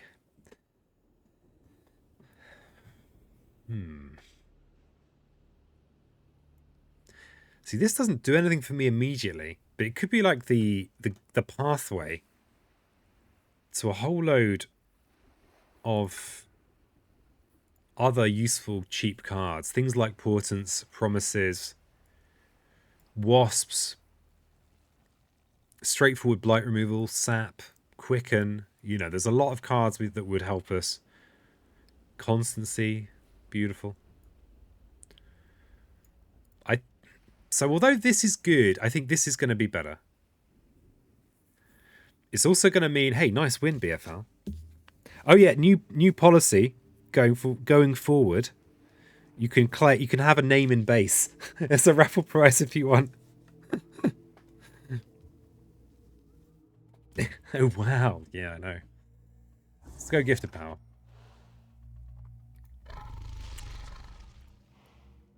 Okay, so we want to go in here. Well, we don't have to. Let's just see what the turn looks like. So we've reclaimed. We want to add a presence. And we want to turn it into beast somewhere. Probably over here. With this big cluster.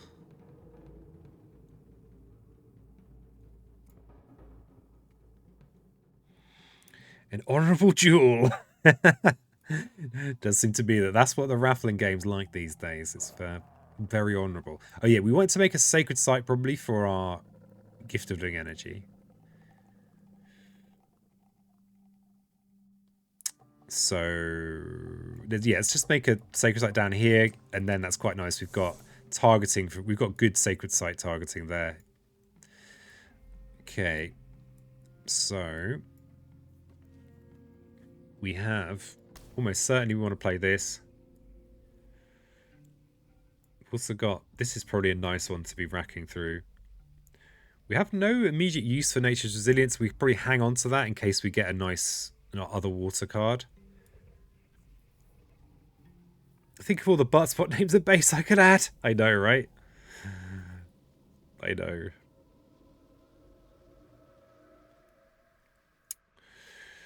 So this build is going to be a town. I kind of don't like the idea of kind of committing my ranging hunt to doing damage in here. Maybe I'll Terrifying Chase instead. Poor Chase. Getting terrified.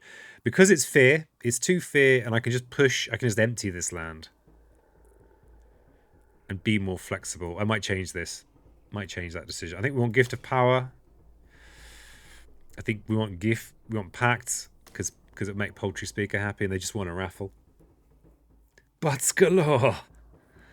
There'll be so many butt spot names in that base.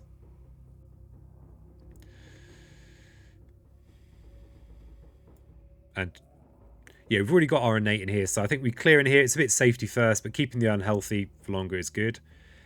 And what about Enticing Splendor business? We could just Enticing Splendor instead to prevent this build. But we would then need to properly clear this land, which we could do. Turn this into a 3rd beast. Bring a beast maybe from here. Yeah, we'll do that. So we're Enticing Splendor. So we don't actually need Terrifying Chase now, but we're missing out on that fear.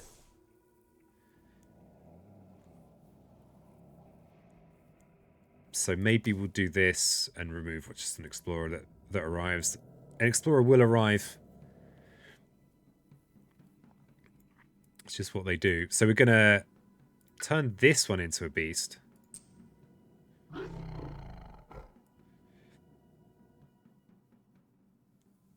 So we're going to... Yeah.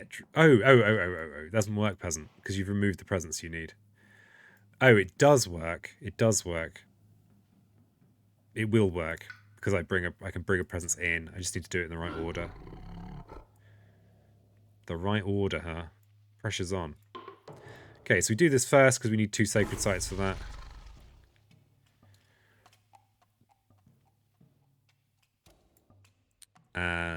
Oh no, because it is the ordering, isn't it? So no, it doesn't work, Peasant.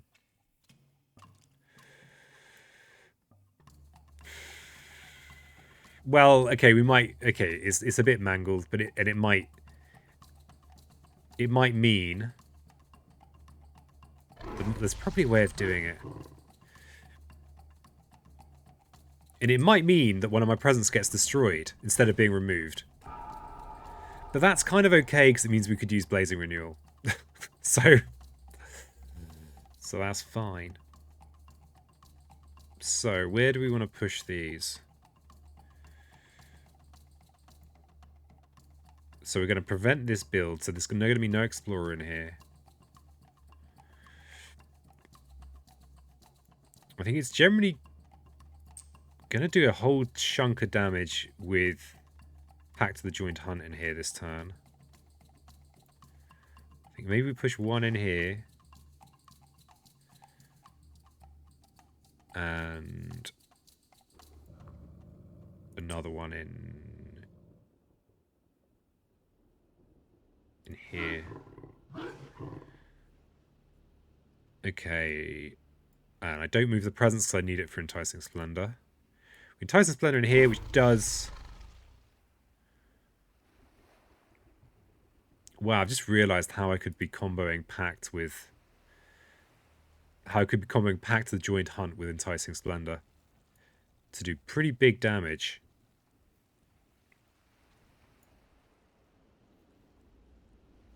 We'll just prevent that build.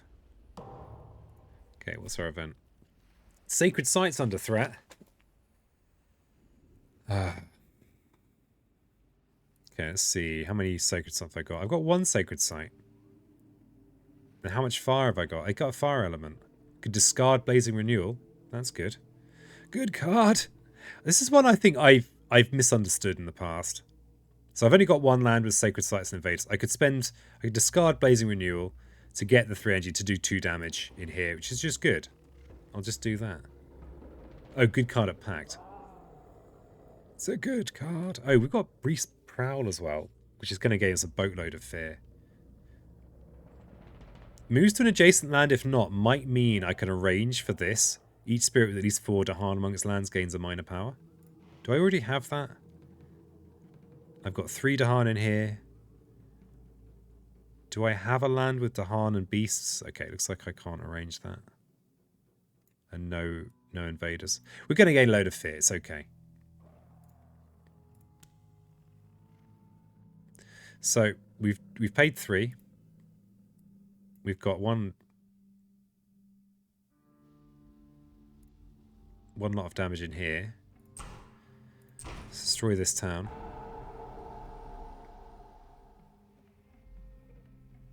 All the event cards with mines many homes always nice.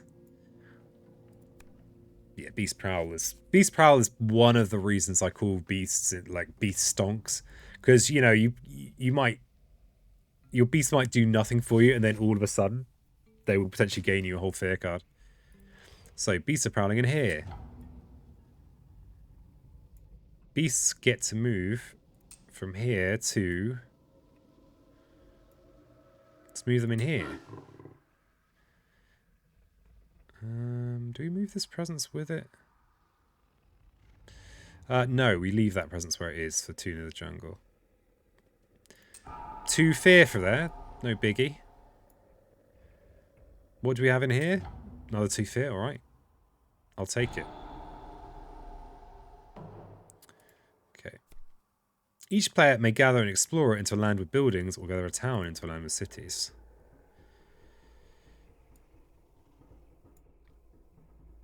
So just quickly check this. Yeah, there's no extra damage coming in.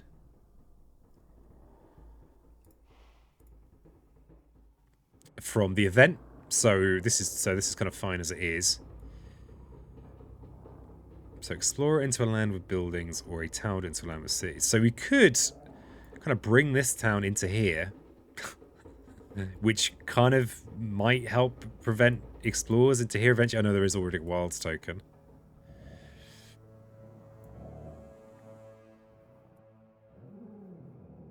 I feel like I don't really want to be piling anything else into here though.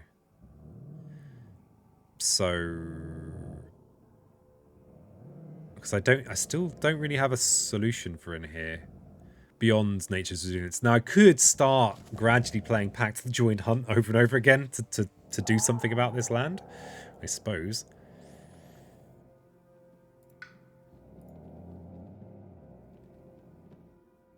And this does have a strife on, so...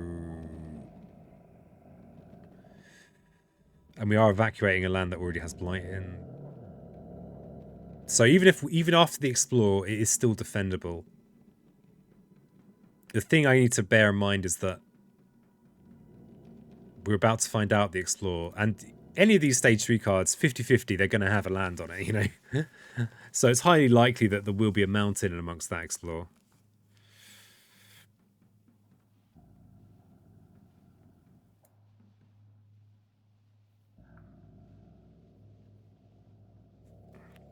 The thing is, a single Dahan in here in a counterattack is not enough to kill a city, so I need to play this twice and in the slow phase. So yeah, I think using this in here just for the amount of damage is better. Or even bringing this Dahan back here. Oh no, I'm not in that land. I can't use it in there. They just love it when you just fall into the tank over the most small... over the most insignificant decision. Oh, there's this explorer here that I'd forgotten existed. Let's bring them in. This one here might just get killed by the beasts. Okay, lots of fear cards. Each player adds a strife in a different land with at least 2 invaders, and each invader takes 1 damage per strife it has. Adds 1 strife in a different land with at least 2 invaders. If we add 1 in here, then we can use Pact to clear this land completely. But then it's kind of feels like a bit of a waste of strife. Maybe the strife in here is pretty good. And clearing an explorer doesn't really make that much odds.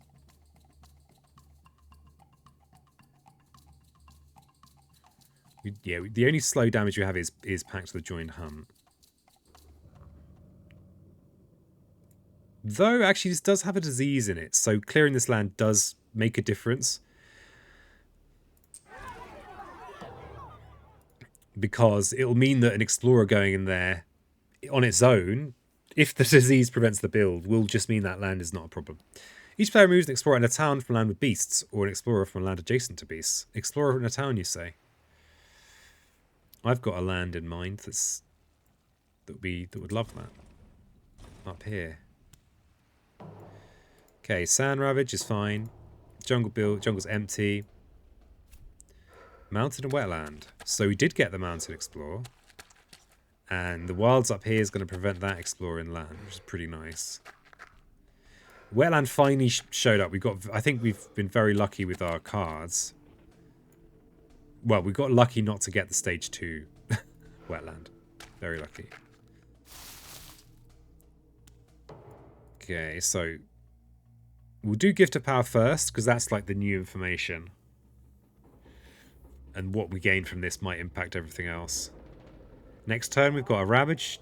We've got a turn off from a Ravage point of view, which is pretty good.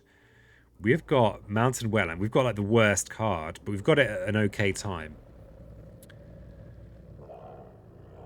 Because this is our both of our weakest lands. Tune of the Jungle here is probably the right call. Probably almost certainly, but we'll look at Gift of Power first. What do we get? Well, what are these cards? Inflame is a good card. TM. It's perfect elements for us, incidentally. The fact we can actually do everything on it is also kind of nice. It's a bit expensive, though. Call to Isolation is very good. Don't think of this as a card to be sniffed at. Don't be sniffing at this one, all right? I'll be upset if you if you be sniffing at that isolation. I'll be like, stop it. That isolation's for everybody. We're 4 fear away from Terra 3. So how many cities do we have on the board? Right now we have a single city.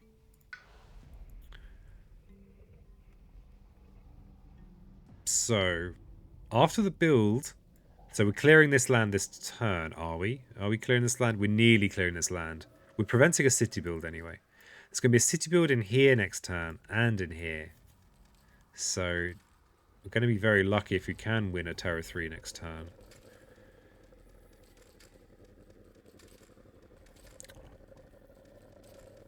So this is Disease, Fear and Strife. Strife I think is particularly good against Sweden. The Blight removal, where is all of our Blight? We've got 2 Wetland Blight. And 2 in the mountains. So Uncanny Melting could be good. Element wise, it does have water, which does empower our good friend Nature's Resilience. Call to Isolation we should be able to use to very painlessly prevent city builds. For example, in here we can push these 2 out and prevent this inland city build, which is a good thing. Good thing, TM. We can push them into this sands, which also, if we are going to go Tune of the Jungle here, destroy this explorer, means that we're less vulnerable in the deep inland, which is good. It's also cheap, which is something that we like, because we're still a long way off this too. And as we are going along this track now, we don't care that much about the elements being perfect, which is where Inflame is very strong. Perfect elements. But Cool here is going to save us from a city build. This one here, we could kill the city with a good defend. So I think I'm going to go Call to Isolation. And we'll tune the jungle up here. Yeah. Give this disease a chance to prevent that build. And then we can pack to the joined hunt. Now, bearing in mind I've just picked up Call, I was planning on going in here, dragging in a Dahan to do 4 damage. But now we actually have a reason to have both of these Dahan in here. So actually, what? Oh no, we don't have I don't have a presence in here, so I can't use Pact in this land.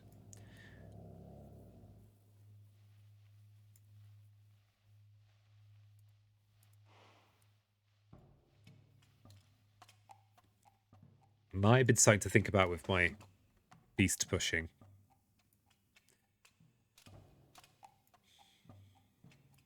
So yeah, we could do the. Actually, we don't have to gather. Oh, it is a gather. Okay, looks like it's not a gather up to. It's a definite gather. I want there to be 2 Dahan in here for the counterattack, because that counterattack will destroy a city.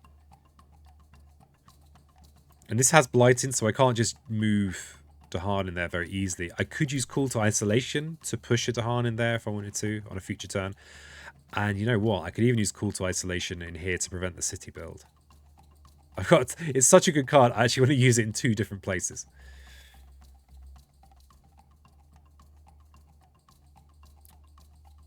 But we'll work from the inland out, I think. So next turn, I'll Call to Isolation in here. We've also got a nice land to push in. This Sands is a good place to push into. Power Storm, Call to Isolation when? It's good elements for it as well. It's the wombo everyone wants. Power Storm, Call to Isolation, Enticing Splendor, Lure of the Unknown. All the best 0-cost fast powers.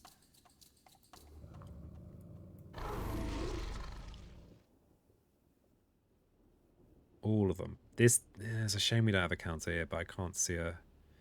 I think probably pushing it... If we do this now, we could destroy the Explorer. We could push... We could use Call to Isolation to push another Dahan in there. But now, preventing the city build I think is better. We can just about defend it here. Yeah, we'll do the damage in here. This land's also quite nice for enticing people into and then murdering them. So, you know, that's always something.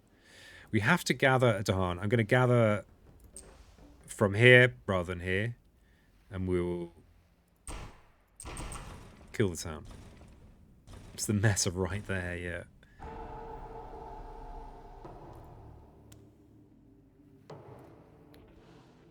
Some people like to power storm on big fear cards. The big cards, no. True minor power pros like to power storm the little things. Okay, so we've got 2 reclaims. We've got a good amount of energy. So we don't need to reclaim. We don't need to do this reclaim this turn. So we can place a presence, which we can turn into a beast somewhere. But what have we actually got? We've got a city build here, a city build here. This is the thing that's... Yeah, we can actually use Terrifying Chase to deal with... Oh, it won't deal with the city build, will it?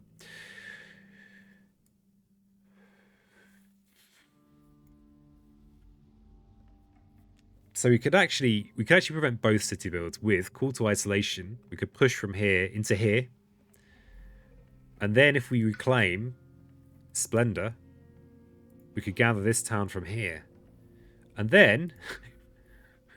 So if we claim Splendor and Joined Hunt, we can actually just drag everyone in here and club them with Joined Hunt. Preventing both city builds.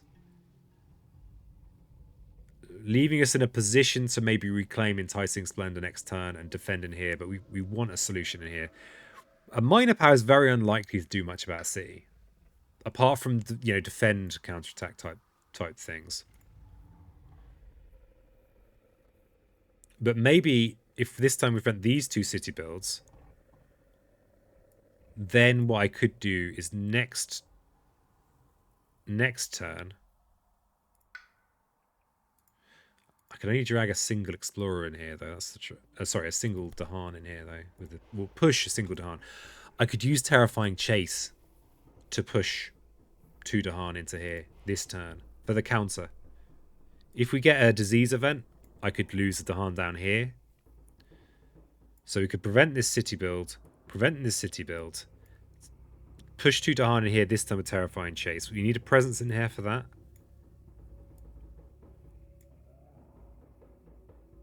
And defend with resilience next turn. So we're playing this. So we'll look at another minor power. It's almost tempting to reclaim, though, just because a big hand like this is good for events. Really good for events.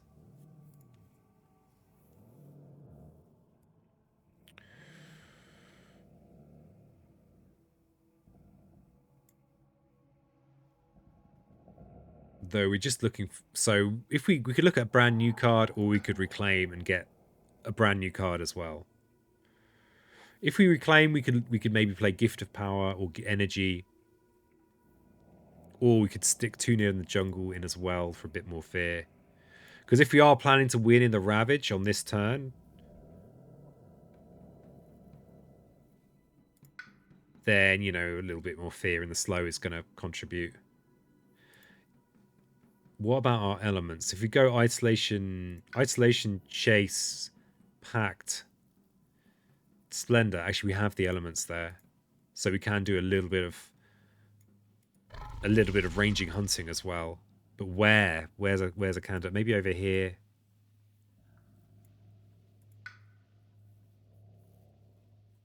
Maybe over here. I don't think there's much point crunching it too much harder. I mean, I think possibly there's a world where reclaiming and then considering the turn after is good. What is it that I want to... So I'm playing... If I play Pact and Splendor, it would be nice to play Energy or this.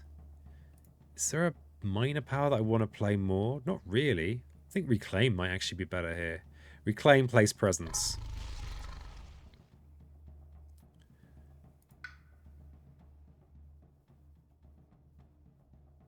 Yeah, I think so. Why is Peasant overthinking this particular decision? I don't know. Just got 40 centimeters of snow, so no school. Time to chill with the stream. Oh, nice. It's always good when school's cancelled.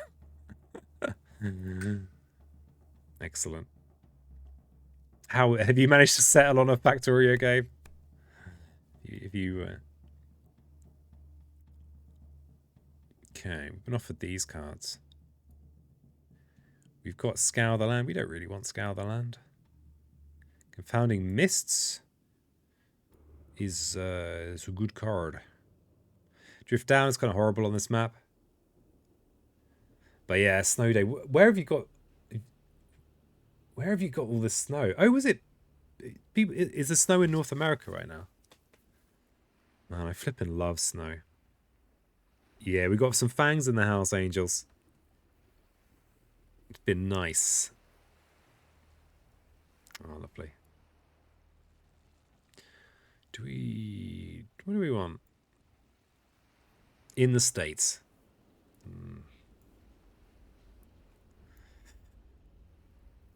Yeah, so it's a Fangs. It's Fangs on thematic versus Sweden. Sweden 6. I don't think any of these is that much better than the others. I guess Miss is kind of good. I suppose I should think about the elements, maybe. If we had a Fire Mountain, I'd be very interested. We don't. Lots of mountain. None of these are fire. I suppose Reaching Grasp is it's a water card, which gives us options with resilience for removing Fast Blight, which is pretty good.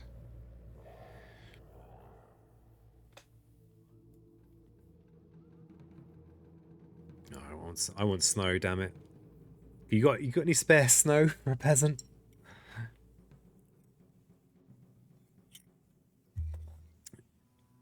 I think it's reaching grasp time, though. I don't think I've got an immediate use for it, but it could be very handy. I could make up for a mistake with it, which is what you want. Because I am trying to win next turn's Ravage. Don't know why I'm planning so far off. Yeah, we take Grasp.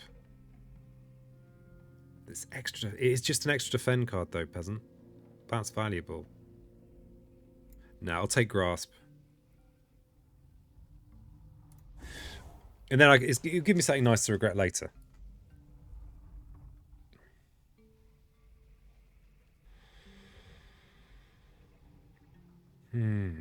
So...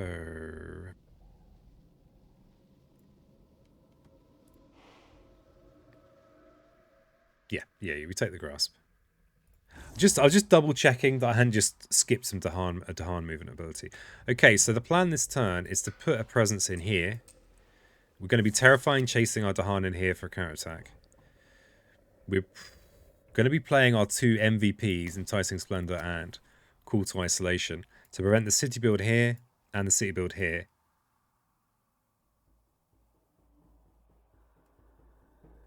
This is all a bit... This is exactly the kind of plan that events love to ruin. Because they are still going to build towns here, and then we're looking down the barrel of quite a lot of Blight. 4 Blight, which could be enough to just outright lose, but we'll have other things to do, other things we can do next turn. So, card-wise, we're a fear away from Terror 3.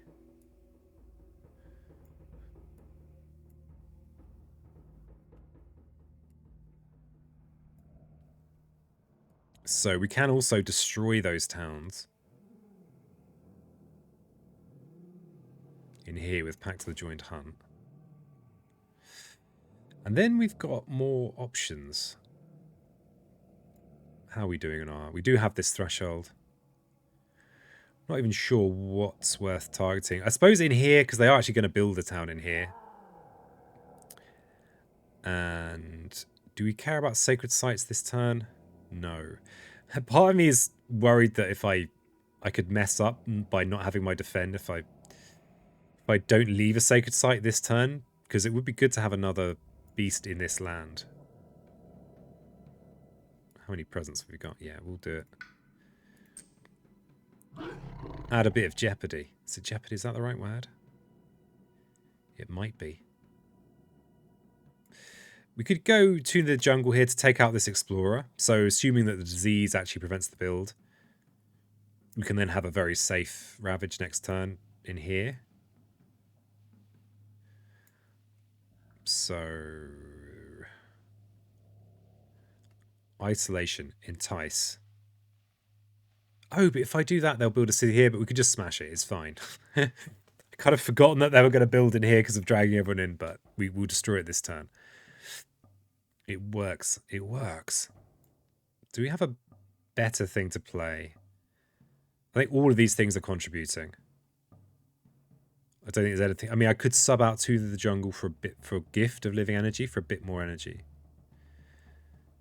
What will that... Oh, except we don't have sacred sites. There's only 1 energy. I don't think that's worthwhile. Or gift of power.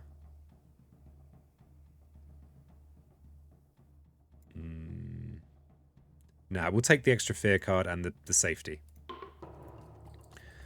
Okay.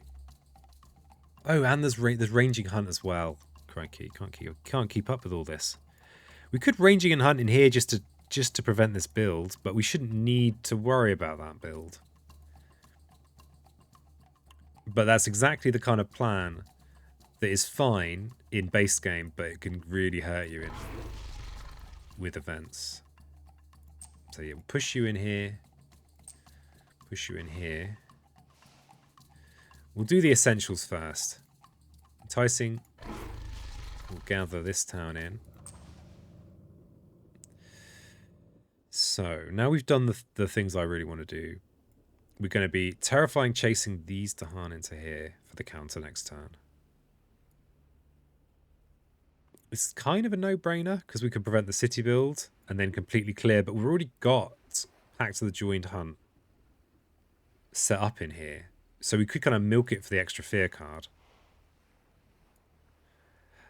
That said, if we do want to gain this fear, we want to gain a fear before the invader's turn rather than after. Yeah, okay, fine. We'll do it. So we'll grab this beast. And actually, if I bring this presence with me, then we've already got the sacred site set up for next turn.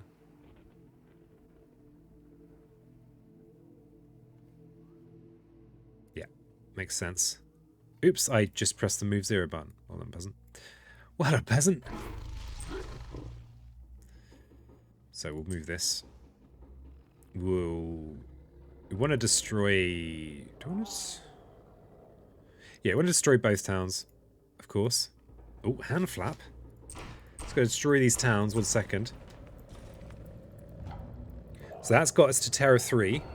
So we win when there are no cities. I don't think our fear card is likely to take care of that last city, because there's nothing really... There isn't even a beast in there. So it's... Oh, we could push a beast in there now, I suppose. Because sometimes... If we push 2 beasts in there, we might just win now, potentially. Thanks for the hand flap, Redeem. Looking after my hands. Because I'm too much of a space cadet to do it myself. So we're going to push in here. Do we move the presence in? The presence big in there might also end it right now. Not that it, yeah, because we ideally if we could end it now, that is safer.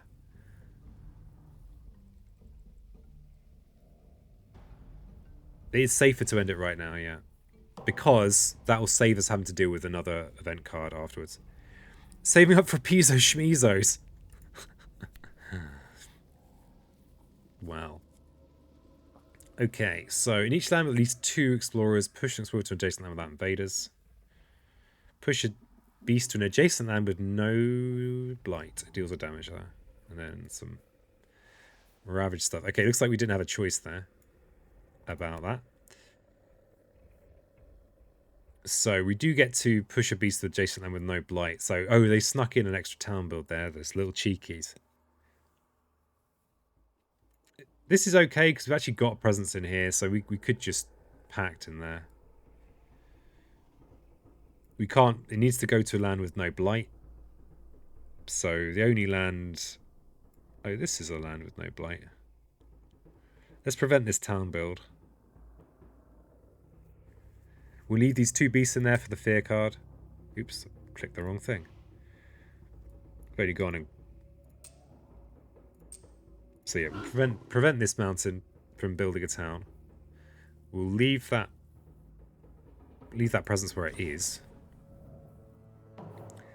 And fear card. Defend 9 in coastal lands. Invaders not build in coastal lands this turn. That's pretty good. That saved us a couple of builds. Jungle Ravage, there's nothing going on in the jungle. Okay, loads of builds though. Lots of towns, but these... Yeah, that's pretty nice. Jungle and sands.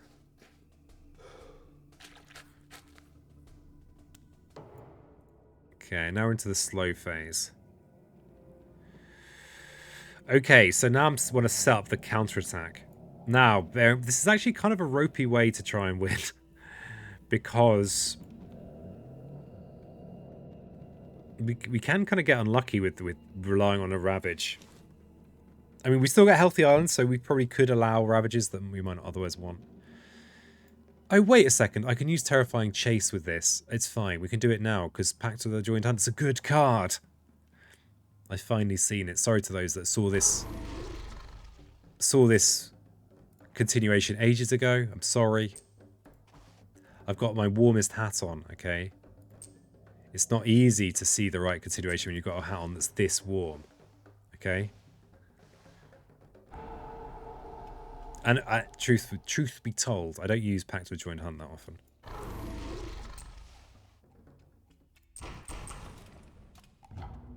There it is. I always get nervous at this point because I'm like, have I done it? Have I just imagined it? Oh. And they're running away. We've successfully defended East Island. Thanks for the well done. Impressive stuff. I don't know about that. I did look really ropey, but then not getting that second wetland was pretty good.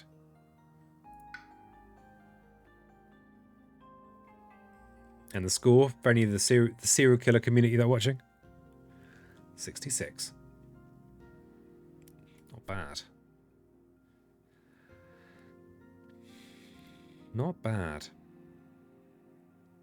Impressive stuff. What time is it? It's 5 o'clock.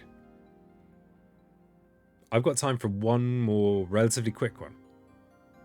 It's Fangs Friday, so it's got to be Fangs. It's not going to be a speed run. Thanks, Blues. No speed run, but a quick one. Let's try another scenario. Let's try Blitz. I never play Blitz. Okay, notably harder for slow developing spirits, or if paired with Brandenburg Prussia, which pushes tempo in a different way. I have played this before, but I am trying to remind myself here. Rods! Yeah, it could be over very quickly because I just rage quit. Okay. So, all powers are fast. Powers which were already fast cost 1 less energy. Okay, so innate powers of power cards costing 0 instead gain an energy. When exploring, once per board, add an additional explorer.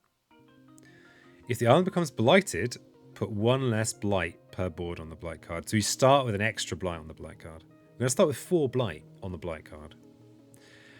Invaders get an additional set of actions at the end of setup. Well, okay then. An additional set of actions. So, part of me wants, you know, I haven't lost one today.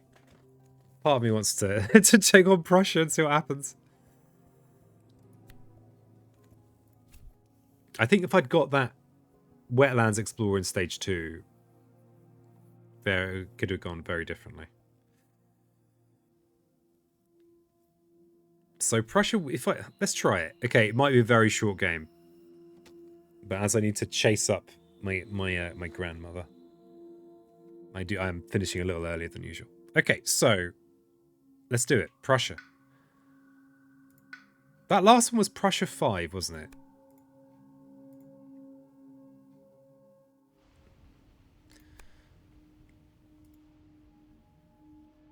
Let's see how this goes. Blitz is fun with River because River starts with a lot of slow powers. Hey, Mega Chris, good to see you.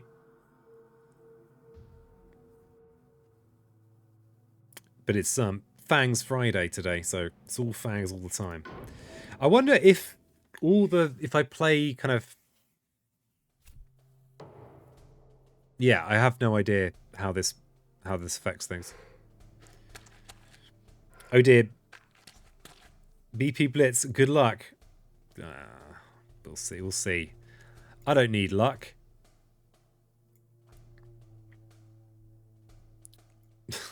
I might need luck. Okay, so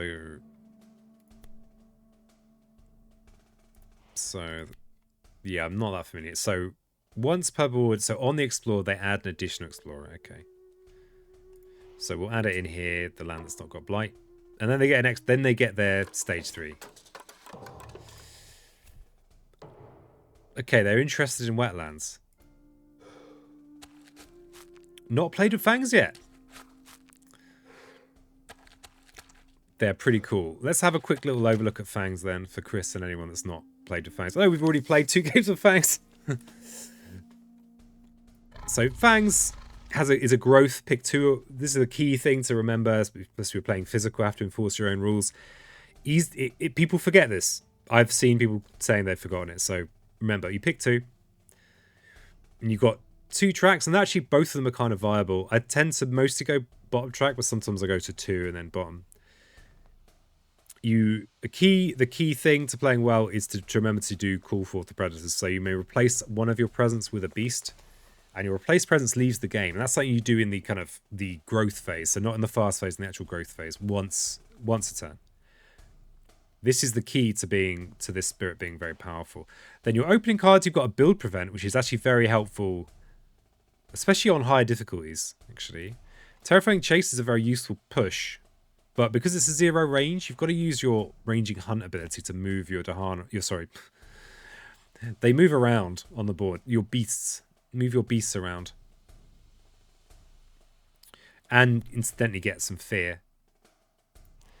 And then you've got another way of adding beasts with either beast and a fear, or kind of milking your beasts on the board for fear.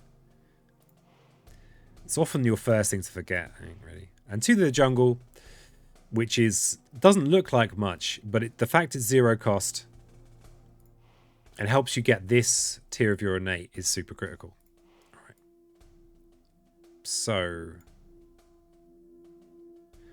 So we got to choose. I've got to choose one of these lands to add an additional explosion. I'm going to add it in here. It's a shame it's really inland, but maybe this is the land I let go.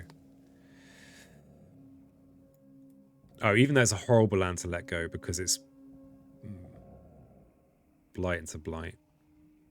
This might be a very short game though because it is Blitz and I've not played much Blitz before. But a load of my powers are going to be better, right? 2 near the jungle is going to be pretty nice. Actually.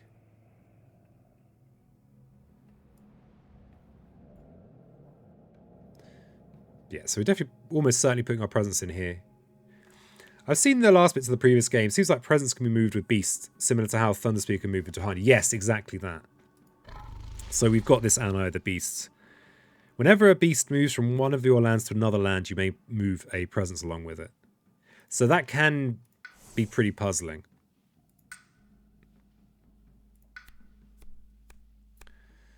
Intriguing. So because it's Blitz, all of these powers are effectively fast.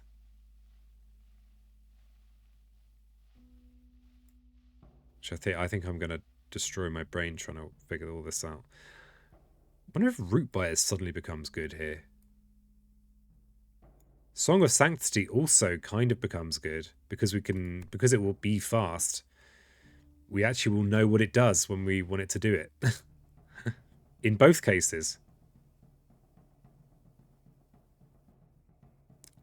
In fact, we can use it to push all 4 of these explorers around.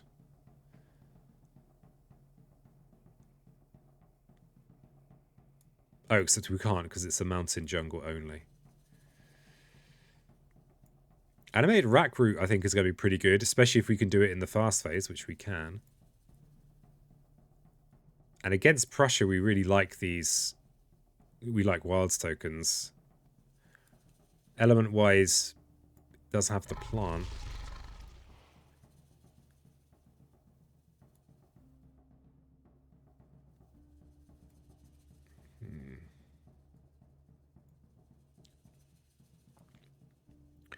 What about pushing the town around?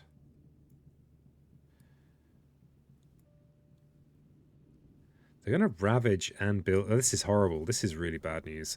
Do I have no blight removal? Could use it to prevent the city build, but even then it's still horrible. It's not even adjacent to a jungle, so my start stuff doesn't work in there either.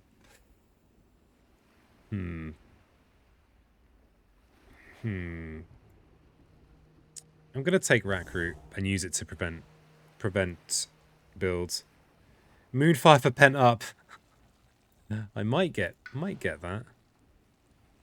I wonder if going mages is just going to be better in this scenario. Who knows? I can't say that I've played this scenario very much. Okay, we'll go in there. Now, given that we've got Blight into Blight... Oh, we start with more health on the island. If we can keep everywhere else clean...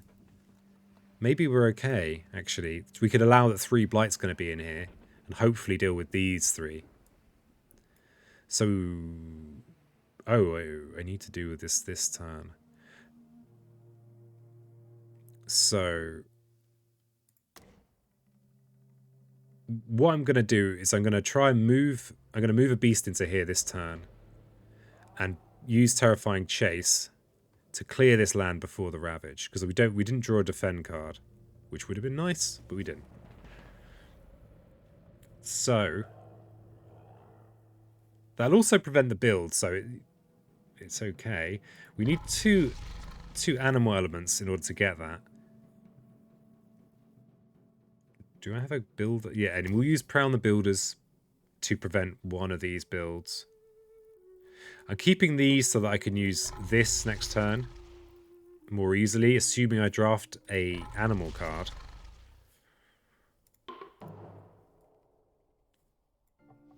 So I need to Prey on the Builders. Here, that build's prevented. I need to drag my beasts around. Do I want to leave a beast anywhere in particular? Let's leave a beast in here. Oh no, I'm not going to get to leave a beast in here. I need to bring it all the way. So the reason I have to go around is because I can't target in here directly with Ranging Hunt. But I can kind of still rearrange into lands with Blight by using the second bit, the push. And then I can Terrifying Chase in here, push these out. So probably this coastal land is going to be the best bet for pushing. Though with this becoming... with letting this land go, probably any dream of clearing the inland is somewhat in vain. So I also get to push... well, I have to push. It's not up to it. I have to push everyone. I also going to get to push these Dahans somewhere. So I think I'm going to push them into here. Because that will protect them from being a lone Dahan adjacent to a city. Oh, no, I only get to push one. Oh, well, never mind. Can't count, apparently. It's because this is something like a... it's something of a speed run we've got here. Okay, so Prussia are adding a town, are they? You cheeky little Prussians. So these are about to slope down. So really I don't want to add to a jungle or a wetland. So I guess we're adding to the sand.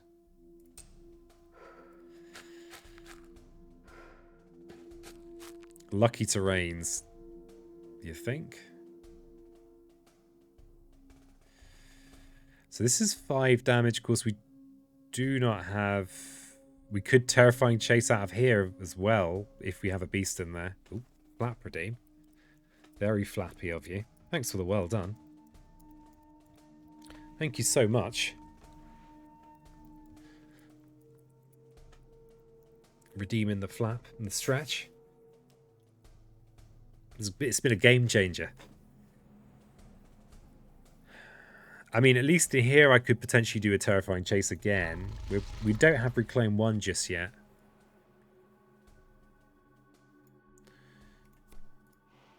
Can we... Here I guess we're gambling on gaining a useful defend card. It's quite a big gamble. I'm gonna gamble there though.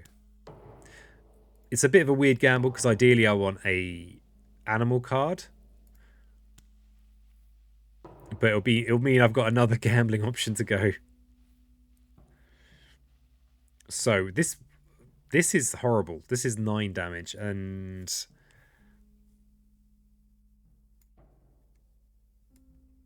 yeah, this is horrible.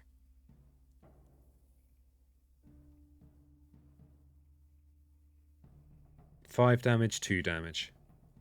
We can do 2 near the jungle in here to prevent this. So yeah, anyone that's joined mid this, all my slow powers can't as fast because I'm playing with Blitz scenario.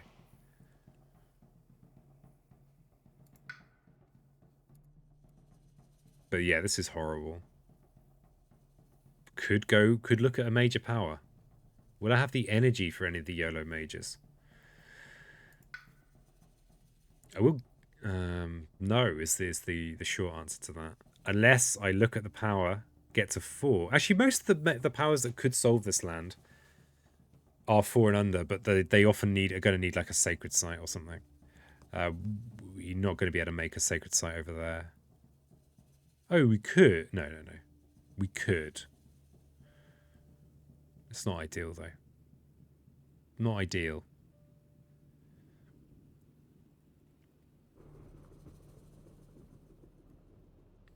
So I think we still look at a minor power. See what we get. What do we got here? Call of the Dahan Ways in the fast phase. That's pretty interesting. Fast phase here, there'll be monsters.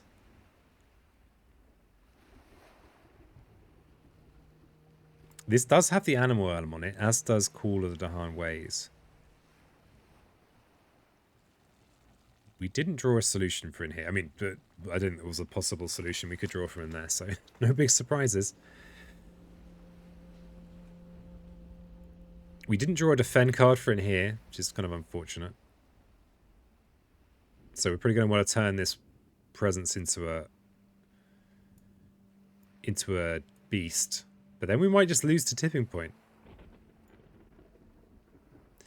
So we could Call of the Dahan Ways in here.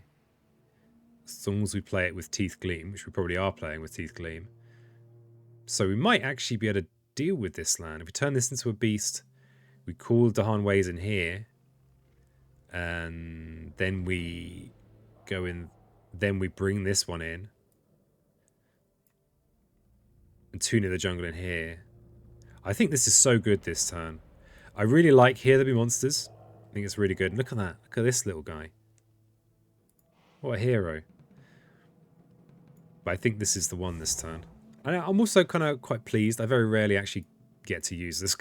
This card very, very rarely feels like the right card to play. So we want to add a presence somewhere. So we're converting you. And then we're turning one of these into a beast. I suppose we could...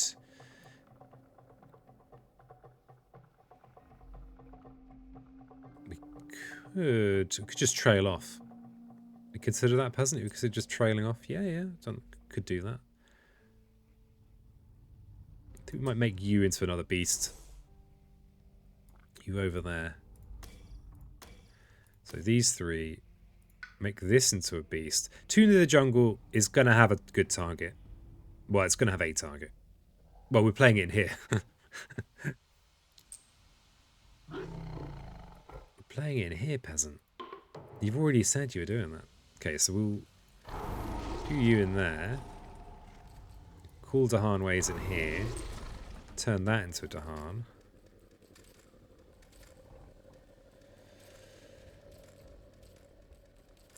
Not actually considered my Teeth Gleam. Shadows can move an explorer and a town. Having a good overview of all the possibilities are with beasts. Yeah, Shadows of Burning Forest is pretty good. So the reason I really wanted this animal element here for Call of Dahan Ways is because it's allowed me to get this top tier, well, this bit of my innate, which means I get to gather and do damage. Which really helps me this turn. So I'm going to Teeth Gleam in darkness somewhere. In darkness. Somewhere. I could do that in here because this might be a place to overflow Blight into. Because this is going to be a problem land. So I'd rather have this overflow rather than this, because then we might have a situation where our sand is horrible. I generally try and balance the lands for how horrible they are. I've never heard anyone else talking about this, so I don't know. I don't know if it's any validity to that idea or not. So given that I'm going to be cascading from here into here, I think I'm going to put a beast in there right now. That might sit there for a bit. And maybe help with fear with beasts that are generating me fear later on. Bring this one in. Do we bring the presence in? I'm not going to bring the presence in.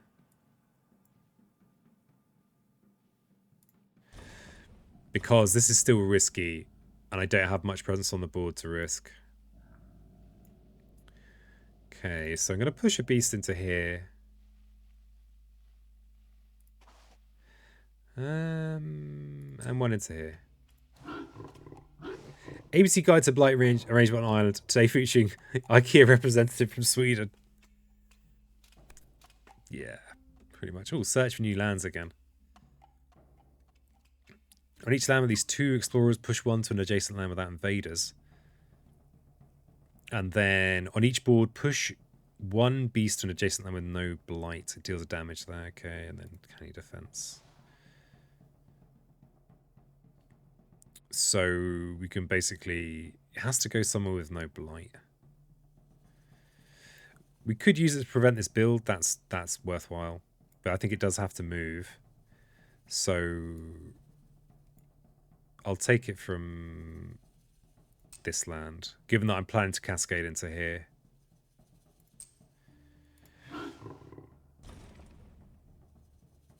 Okay, what do we get from the fear deck? Each player adds a strife in a different land with at least 2 invaders. Wasted in there. And here's the only other option. So we'll put it on the city. Okay. Oh yeah, this guy kind of got pushed here by the event, and now they're gonna die. Okay, this is the bad news ravage. Just quickly check that decision. Could put it in here. There's a single Dahan in here. I think if you have like 2 Dahan in with a blight, they sometimes heal it. This might actually be a good spot for Call of the Dahan Ways on a future turn, actually. So maybe we do cascade into here.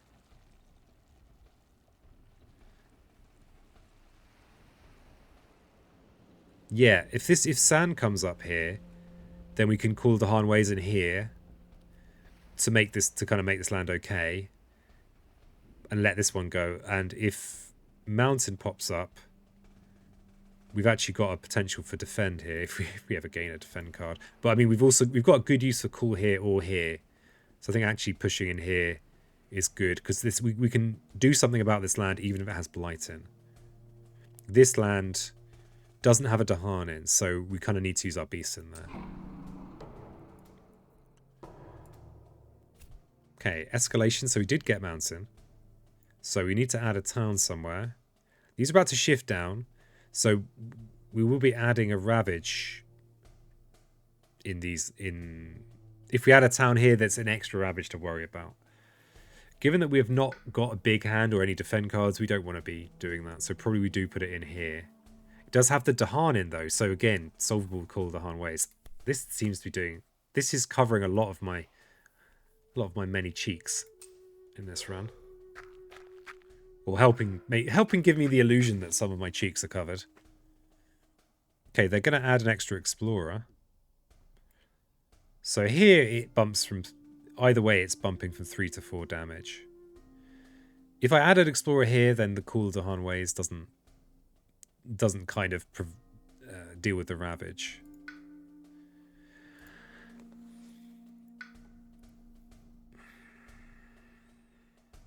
If I add to here, then I'm also preventing... Actually, no. Then I'm preventing Terrifying Chase from clearing the land. Oh, no, I'm not. Oh, no, I'm not.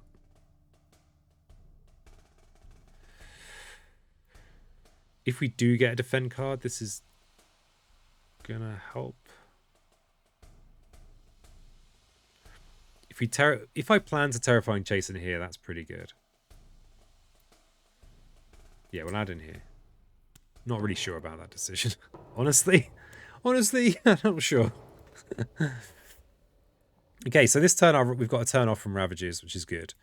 We've got a peasant, you're ahead of yourself. We've got city builds here. So we could use our innate and destroy this town, and we could use Call of the Dahan Ways and destroy this town. Probably good.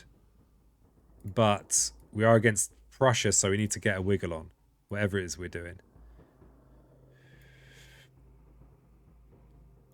So, of course, we always want to be prioritizing our presence placement. So, but probably here a reclaim presence place is the right call.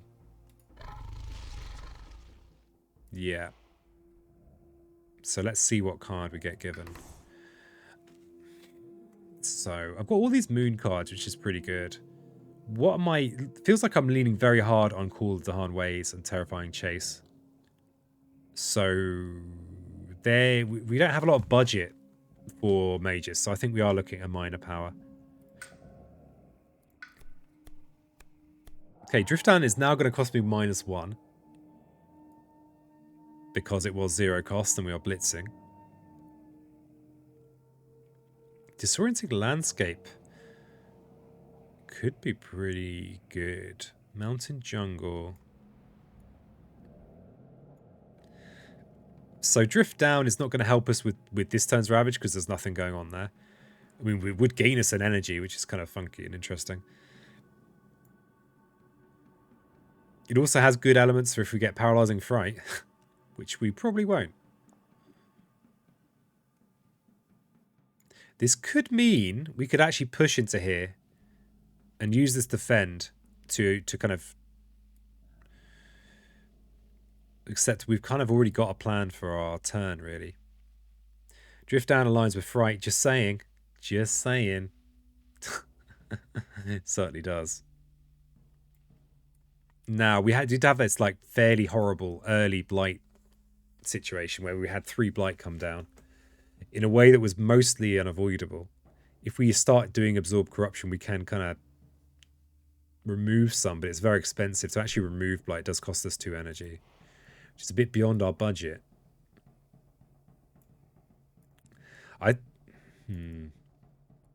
Mutter. Yeah, I want to prevent both of these city builds. So we already have a city. We might want to... What the hell do we do about this land? If we can get some Dahan in here, we could be Call of Dahan Wazing in there. Thinking the fact that we are basically the Call of Dahan Ways fan club this run. Be good to have Dahan stuff. This isn't Dahan stuff. I think Drift Down might be the one to take, even though it's not going to help us directly for a while. Whoa, wait a second. Tormenting Rotflies has perfect elements. Well, it has the plant. It's Fast Fear, isn't it? Yeah, Zaphalus. I had not quite twigged that. We're playing with Blitz Peasant. I know you keep saying it, but have you really thought about it? So in here, it's Disease and Fast Fear and perfect elements. It's expensive, so it's going to mean major powers aren't quite as on the menu as we might have hoped. Where is our Disease? In here. Oh, flap time. Thank you, Flap Eyes. So the Rotflies will help us with that inland wetland. And I think against Prussia, Fear is very, very good. Because they don't have a big Fear deck. They just don't. I slightly shortchanged you on the flap. Don't worry, I'm going to keep flapping. Just want to look at this Fear deck for a second. 3-4-3. It's not that much Fear. Not that we've. Or actually, no, 4-4-3. Not that we've done much in the Fear game. Yeah, I think. Yeah, I think we take the Fast Fear. Okay, and of course we place a presence somewhere. And we're gonna. I think we have to just ride the edges here. So if we put a...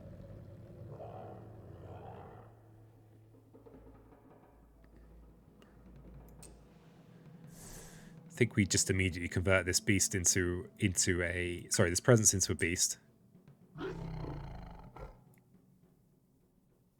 We also have Prey on the Builders, actually. Wait a second. Almost certainly going to Call of the Han Ways. I think it's going to be very good. To do that, we need to play a moon card with it. Prey on the Builders is a moon card. Could just use it in there. We'll need our presence to be in there. Oh, flap eyes. Please, peasant, please advise me. So I mentioned my dad's getting into the paranormal and recommended me an investigation into a poltergeist, which I'm listening to because it's fairly entertaining. But he's asking me what I think about it, and I honestly don't know what to tell him. Any ideas? So much text better be worth my 1,000 pieces. That's a lot of text, Flat Eyes. It's not like your text allowance for the week. I think it's tricky. It's so in my family there is a residual belief in these kinds of things kicking around. It's not like I don't think we necessarily like true. I don't think we've drunk the Kool-Aid quite as much as your dad has. I think you just say I haven't seen any evidence. I think you can be fairly. It is tricky. I think you just say I've not really, say, look, I think you've lost your mind. I think it just goes straight in. I think you've lost your mind, Father. What nonsense do you believe in? We have like a residual belief in. But I think for me and my generation above, it's more like a metaphor, right? But I think certainly my gran, who actually I don't know if she's still alive. She might be. She probably is. But she is. She pretty much believes that she's going to be floating around somewhere. Which is good, She likes it. Makes her happy. BFR recommends a poltergeist instead, yeah. Well, there is evidence, but it's all very... I saw this happen rather than here is a video. Yeah. There's evidence and there's evidence.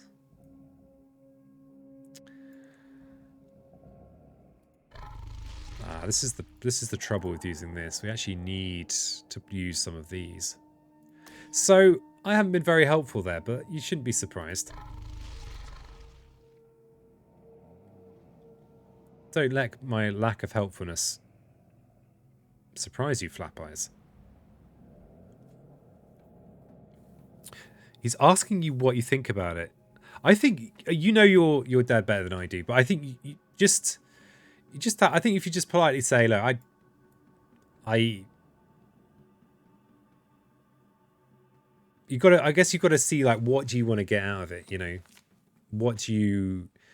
It seems like quite a mercenary way to deal with an interaction, but that's the nature of families. As often it is about finding a compromise. There's not really much benefit for you to tell him that he's, that this is just yet another piece of evidence to suggest that he has brain rotting syphilis. Don't come out with that. Good point. Wherever I say he'll hear what he wants to anyway. Yeah, there is that.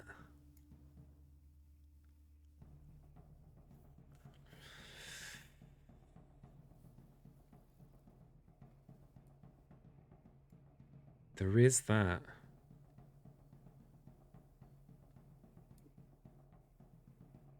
I'm trying to figure out this puzzle as well as how to figure out your family dramas. Your brain can trick you seeing things, Flyers, Rob. I know that from magic tricks. Hey, Octane, good to see you, buddy. Felicitations, says Agate. I think a lot of the time, I think as long as you're polite, people can handle that you don't believe the same thing as them. I mean, it's not like with the whole ghost thing, people are trying to, people are going to try and recruit you into their ghost cult. It's not the same as a lot of religion in that regard. So I think you just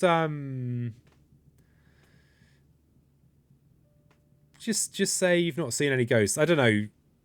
I think you've got to just, yeah, save that you think he's lost his mind for if he annoys you.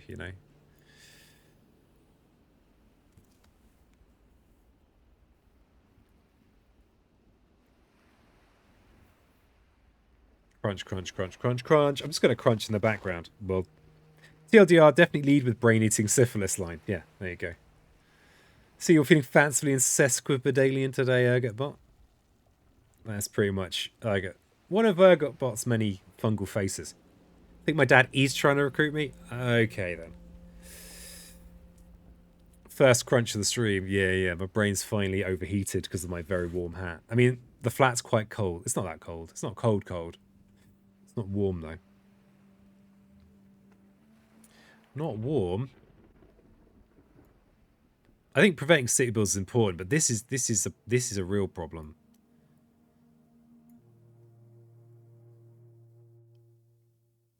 Can we... Shituna the Jungle's pretty nice, little...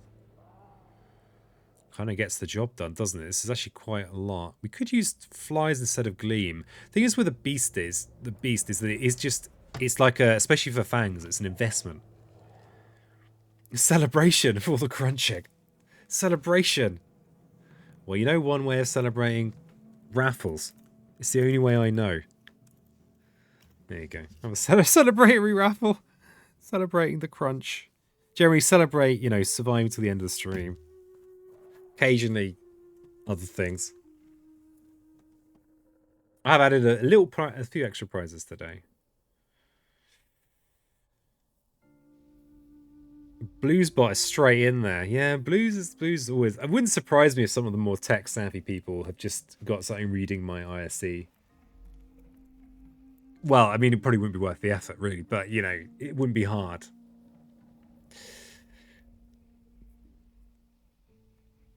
It'd probably be less effort than listening to a stream, anyway.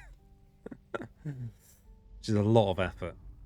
Okay, what am I doing here? So, with Teeth Gleam... We can actually get a beast in here if I don't have a presence in here. I think that's fine. I think if I turn this one into another beast, if I Teeth Gleam and bring a beast over from here, that's 4 damage. You can clear this land, prevent that build. We Dahan in here, prevent the city build. They'll still build a town. Can maybe Dahan in there again. Probably be worried about what's the next stage, the next card. Just either Sands. What's the other? Sands wetland or coastal lands. Well, now I'm deeply invested in the raffle prizes. Well, now you've learned that the secret prize is name and base. You can have all those names and bases. The deeply invested in the raffle butts, but God. Maybe it's me that has brain-rotting syphilis. And not Flap Eyes Rob Sr.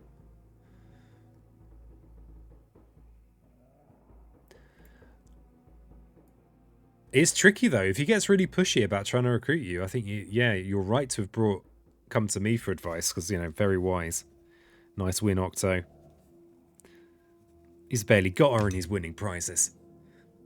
Very impressive.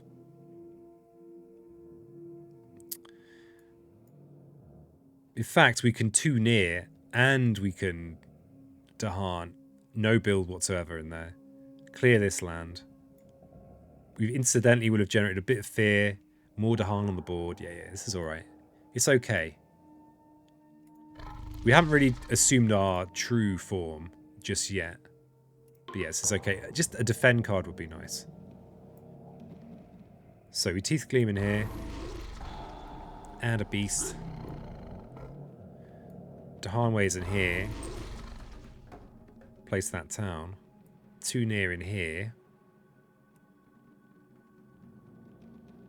Is that right? Yeah, 2 near in here. I've still got these 2 lands are worrying. Well, it's the city. I can't really do anything with the city. So we'll bring a beast in. We'll bring one from here because it's not doing anything over here. What do I want to do with my presence? Would be good to be able to target in here. We don't need sacred sites for anything, do we? No. Yeah, we'll bring one in.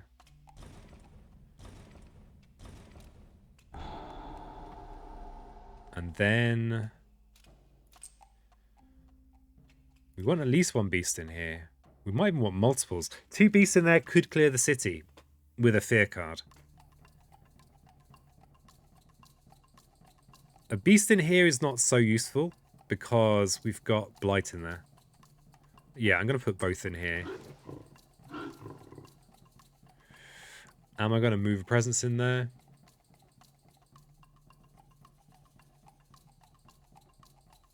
This presence could become a future beast. I'm going to leave it where it is, though.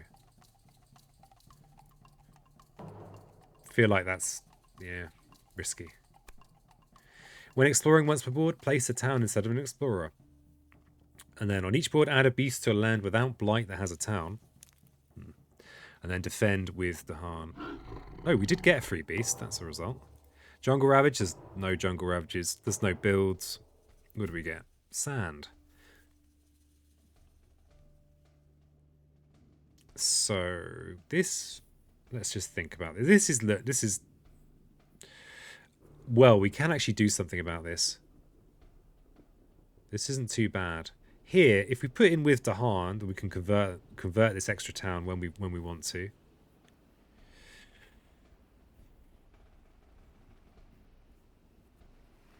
Oh, wait a second. Oh, we put it in here. Oh no, this is the Explorer.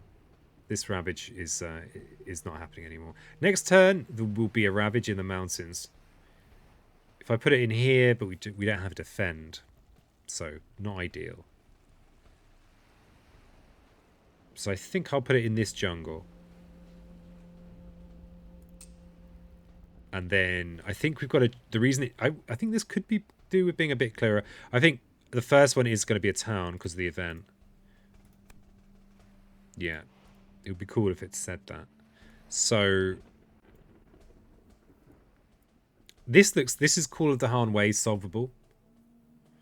So I think I'll put the town in here and maybe we'll do a bit of terrifying chase to get out of there. Because that actually does push 4 different people. And we get to add an extra explorer, so we could add a 4th explorer in here. This is also kind of, we could be stacking this up because we could just let that land go, maybe. Okay, so at the end of stage 3, we've not generated anywhere near enough fear, so we need to really start cranking it. We have a turn off from worrying about Ravages as well, which is good. Such high odds of this showing up though, now that we're in stage 3. And we're gonna get our reclaim 1 and get to 4 plays.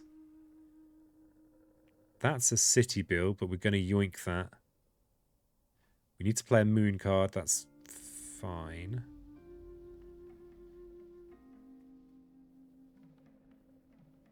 So no need to actually reclaim this turn, I don't think.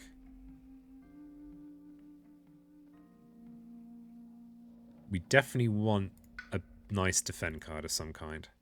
Oh, flap time already. Crikey, you're on the ball today, Flap Eyes. Last flap of the day. Good night. Well, lovely to have you, Flap Eyes. You take care. Stay flappy.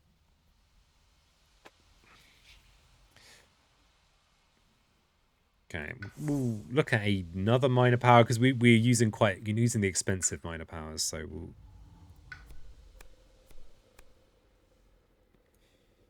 Okay, Prowling Panthers is pretty good for us. We might even be able to get. We might even be able to start using Frenzied Assault. This is a way for us to destroy cities. Our only real standard way of destroying cities, and it doesn't care about Blight. Because they're just those cozy little beasts really want to get snug round the fire when they finish doing the damage. So they are definitely keen. What about the others? Pool Beneath I very rarely use except with Ocean. And even with Ocean, that's not necessarily ideal. Devouring Ants.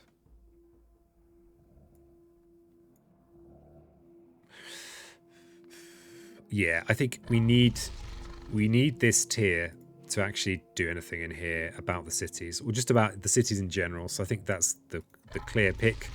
So even the fact that it does have, it has an effect as well that's useful. So we'll take that. Shock horror. Fangs takes beast ability, I know. Okay, so we're adding a presence somewhere.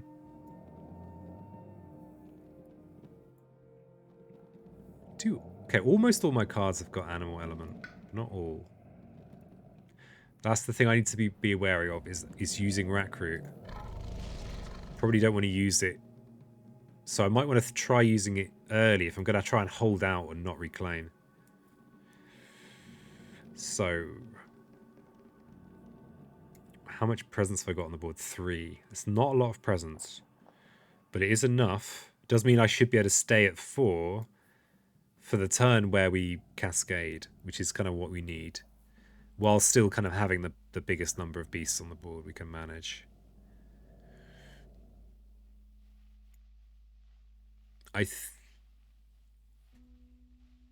So we terrifying chasing in here.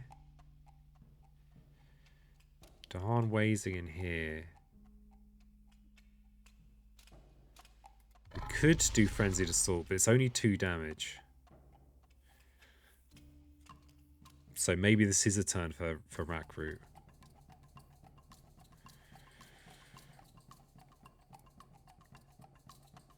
We could maybe place a presence in here and use Rack Root in here. This land doesn't have Blight in it, so we could actually bring a beast. We could bring... Oh, we could actually kill this city. Not that, I mean, it has Strife on it.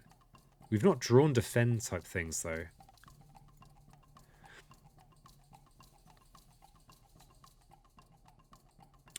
Yeah, killing the city is a worthy thing to be doing. So... we are really calling the Dahan ways. We could get very unlucky here, but I'm going to just risk the fact that the event might drop a Blight that then drops Tipping Point. I think that's a small... it's definitely an actual risk, but it's a small enough risk that I'll, I can handle it. I can handle it. So... I guess I've been somewhat greedy doing it this way because it means I can't prevent the town build there, but I think destroying the city is super good.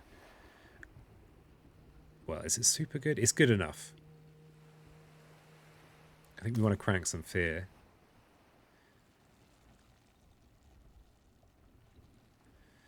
And we want a terrifying chase. If we do drag a beast into here, it has to be this beast. This is... we could bring our presence with us in order to stack more presence in here that could become beasts. But given that probably we're going to keep our next presence and not turn it into a beast, I think I'm going to leave this presence here. So incidentally, now next turn, I'm going to probably almost certainly going to want to reclaim. So I don't want to spend energy this turn. I don't want to spend this and go down to 0, because then that means I can't place a presence and reclaim. So we play something cheap.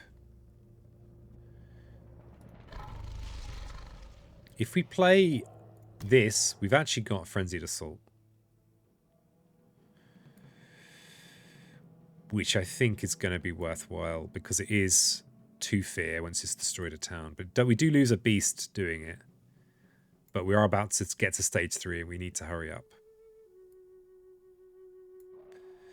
The alternative is to use Rack Root to potentially destroy an Explorer. We won't necessarily, if it's a sand... oh yeah, we'll definitely be able to use this to destroy an Explorer if we want to. Which would prevent a build in either of these lands. It's very unlikely, I guess there's a chance that we'll get the one card that doesn't have mountain or jungle on. And we actually... Prey on the Builders does serve a purpose this turn. No, it doesn't. Well, it does if I bring my presence in. If I bring my presence in, we actually prevent that build. Keep our disease on the map, which is good for rotflies, potentially. Yeah. Okay. Okay.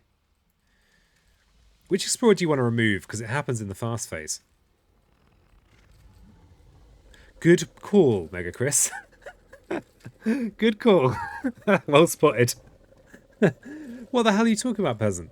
Well, yeah. Sorry about that. My brain is overheating after all. We need this presence in here as well. Oh, we didn't get the damage. Yeah, okay, we need that damage. We really do need that damage.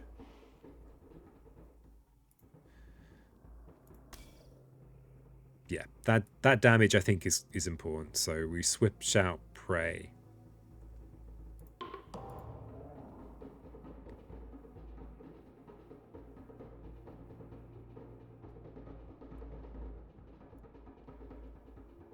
Okay, so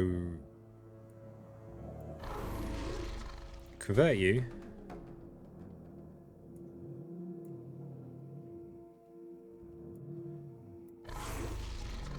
Bring you in. We need to bring you in.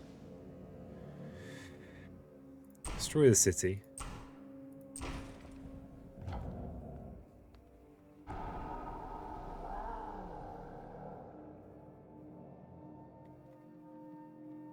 And then we want to push one of these, but leave...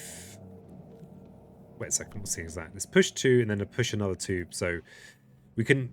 Yeah, we'll push these into the different places where they might be relevant. Just realised ordering. I am using animated rack route.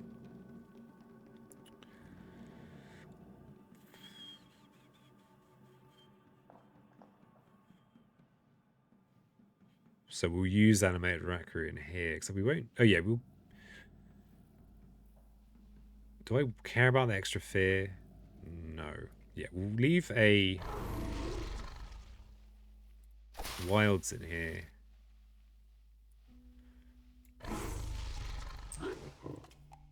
I do actually work occasionally when I work from home. Hey, you're on call. Hey, no worries. No worries.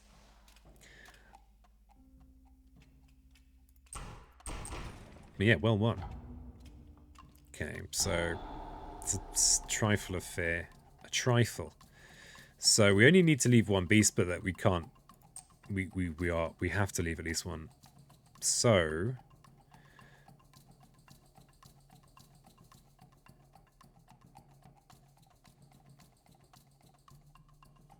yeah, I think we distribute. I think we put a beast in here anyway, even though it does have the blight. No, we don't. No, we don't. Because we have Call of the Zahan Ways, and we're using it every turn. Sorry about this. I'm just going to do this one action 3 times. Don't mind me. So yeah, we'll double up in here, because if they explore in here, then we can completely clear it if we use RNA. And in here, if they explore, we'll probably use Dahan Ways as well, again. And we don't move the presence. I should have just done this way earlier as well. So doing this for 3 fear. Don't mean to rush you, but it's Invader tier 3 at the gates. It's still tier 1 fear. Yes, yeah, I know. I know. I'm in trouble. You still don't have any flipping defend cards. Intriguingly, I think pushing in here is better than anywhere else. Actually, in here.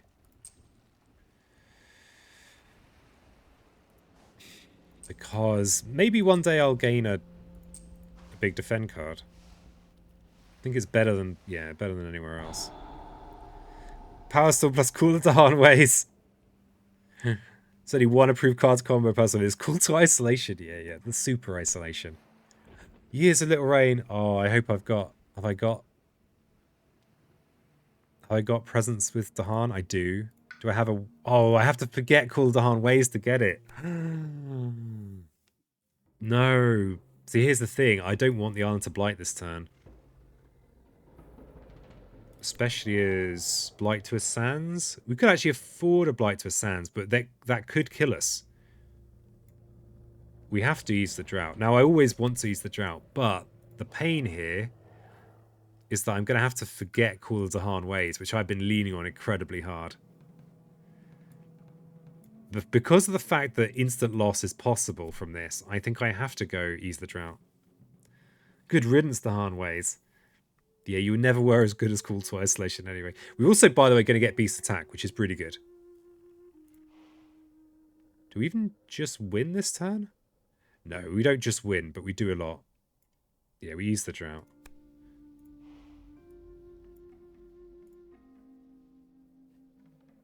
There is no way. This has been so good in this one. But yeah, no way we have to forget. Call it Dahan Ways. I salute you. How can you lose with one blight? Okay.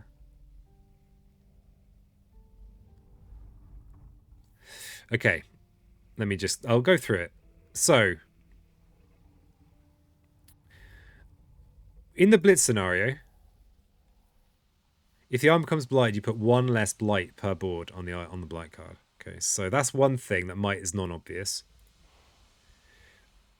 So, actually, that's not why. I have 3 presents on the island. I could lose to tipping point. It's just tipping point. That's all it is. So, I have 3 presents on the island. Sorry, that was irrelevant. It's about tipping point.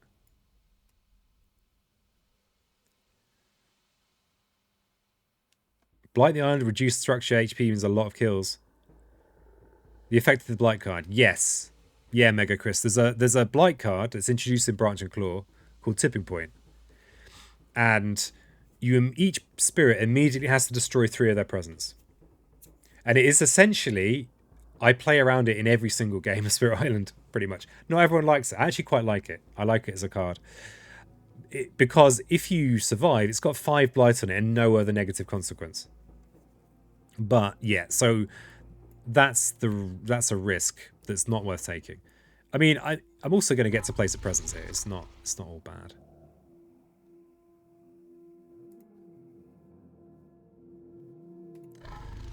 But yeah, it's all about tipping point. So ignore that business about there being less blight on the blight card. I mean, this is also true, but this is not going to mean I instantly lose in this case. So where do I actually want to put this present? So what options have I have no option. Let's not think about it. Okay, now years of this beast attack is pretty good. We can, so this is, by the way, this is why I push these beasts in here. So, you know, well done, peasant. Crunch, crunch, crunch, crunch, crunch, crunch. Do we kill an explorer? I think we kill an explorer. We've got 2 fear cards. We've got 2 beasts, though.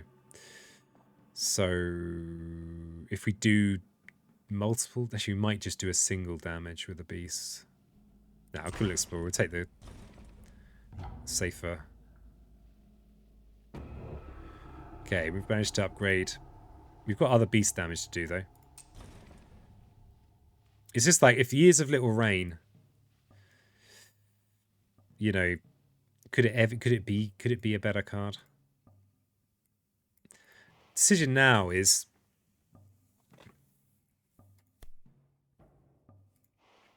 do I guess I don't have any option. Do I destroy 2 towns? I think I probably should. It's halfway to another fear card. Sanders, yeah, Years of Little Rain. This beast attack is pretty wild. It's a lot of damage. But yeah, this risk... Yeah, I have, you know, like, one of my last games last week. Actually, I think the last game last week, just losing to something I knew I could lose to. It doesn't feel good. I guess it's better than losing to something you didn't know you could lose to. Do I just kill towns? Do I have any particular reason not to kill the towns?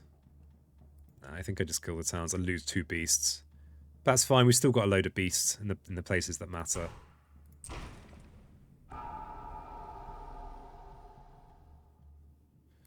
Sorry, beasts. Beast attacks are wild by definition. Certainly are. Okay, if we're lucky, we can do more. Each player removes up to 3 health invaders from a land with disease or 1 explorer from an inland land. Do we have... Okay, next here card. Each player removes explore a town from a land with beasts, disease, or at least 2 Dahan. Explore or town from a land with beasts or at least 2 Dahan. We take this awkward land that we can't target. That has no Dahan. Oh, we don't have Dahan ways anymore. Peasant, forget it. The days of Dahan ways are over. Okay, we lose the town in here then. Next sphere card. Each player may replace a town with an explorer in a coastal land. Well, okay then. If you insist. Mountain Ravage, they're empty. Sand build, there's no sand builds. Sand and wetland explore. Okay. Wow, we didn't even get explorer in here. I mean, I guess it doesn't matter because they're already explorers. So where do we put our extra explorer? Not in the sand, I guess, because it's going sand into sand. Yeah, we don't want to put it in either of these, so we want to put it in here. Because if everything goes kind of the good way, this guy will die in the ravage, and this disease will prevent the subsequent ravage from mattering. Fishing for fast 2 damage. Well, it's all fast damage, baby. When we're in the blitz of Blitzverse. I mean, we do have... Oh, we could use... No, not Teeth Gleam, sorry. Oh, no, this needs mountain or jungle. The blight in here... Oh, I know what we could do is maybe push it and then kill it. So we could use Terrifying Chase to push it into a land where we can kill it, like here. The innate can do 2 fast damage as well. Yeah, this can as well. It should be doable. You guys are quick today. Quick. On the ball. The trouble is that the regular innate, there is blight in here, so I'd have to use Frenzied Assault. I think I can do that. Especially with these cards. These are perfect. And all the reclaims. Okay. Oh, and the fact we're about to get animal here. Yeah, okay, fine. Okay, fine. So, let's finish off then.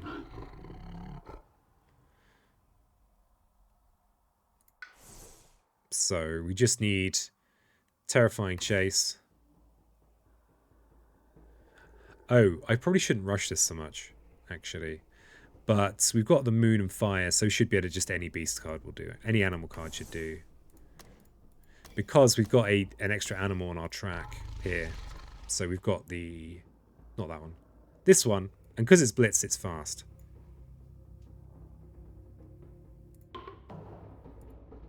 So we've got Terrifying Chase to push this somewhere where we can kill it.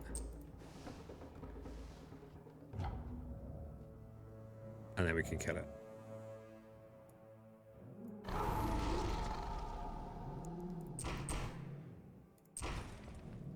And it's done.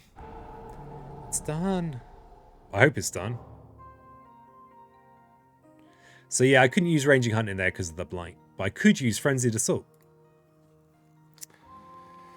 Well, that was Fangs Friday.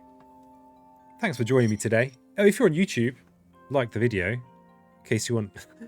If you're on YouTube and you somehow managed to watch a whole 4-hour stream, well, good for you. It's going to run a last raffle while we find... Oh, another 66er. Fangs Krieg work well. Pretty good. Yeah, pretty powerful stuff. Poor old Call of the Han Ways. Poor old Call of the Han Ways. Let's just see who to raid here on Fangs Friday. I always do have a little look in the board game section in case there's something... It's such a weird category. Alright. So let's just see who is around. I'll be back next week with more games. I might have a few things that are pushed back. I'm getting my booster shot. I've got other stuff happening. The Discord is the place to know if there is like a schedule change or something. That's where it will be covered. Let's see. Let's see where we're going today.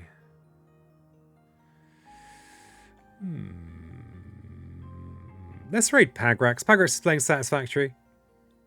Oh, Gloomhaven. Sprig is playing Gloomhaven. Let's raid Sprig. I've been wanting to check out Gloomhaven for a while. Hey, you're very welcome, Octo. I know there wasn't much company. Oh, I guess you were working, actually. You might have been there in the background. Yeah, relatively short stream. My new van is arriving tonight. I'm terrified. I'm terrified it's going to arrive. It's just going to be this big. It'll be like a toy van. We wanted to get Gloomhaven, it's so dang expensive. Yes. Yes, it is. Okay, so we're going to see who wins. Okay, next week. So there might be streams that are a little bit earlier and later next week. But then the week before Christmas, I'm actually having a week off. A week off, because I've seeing my family, and I don't see them very often. Hey, nice win, Viking. Nice win. Yeah, so Monday, Rogue News Network, Dry Brigade Victory. Tuesday, Wednesday, Thursday, Factorio. Friday, Spirit Island. And over that week where I'm not streaming, I might be able to stream a little bit, but yeah, just don't have any expectations, because I don't see my family very often, especially with Rona and things. So let's raid Sprigleaf. They are a good sort from Plymouth, in the West Country, though they live in Illinois now. Oh, Nightbot's piping up. Right, let's get that going. If you have any Max Grain emotes, feel free to bust them out. Everyone loves to see Max Grain. Everybody. And of course, I'm going to trail out because I'm still not going around to making a proper end screen. Still not. Which is shocking. So, without too many more ados, physical Habsburg or Riot, you think? Next week, physical Habsburg. I mean, I might be able to get in a few games on Sunday. It's not too hard to remember the Habsburg rules, is it? Possible. I'll note it down. I'll think about it. Would be nice to play a bit of them. All right, let's go see Sprig.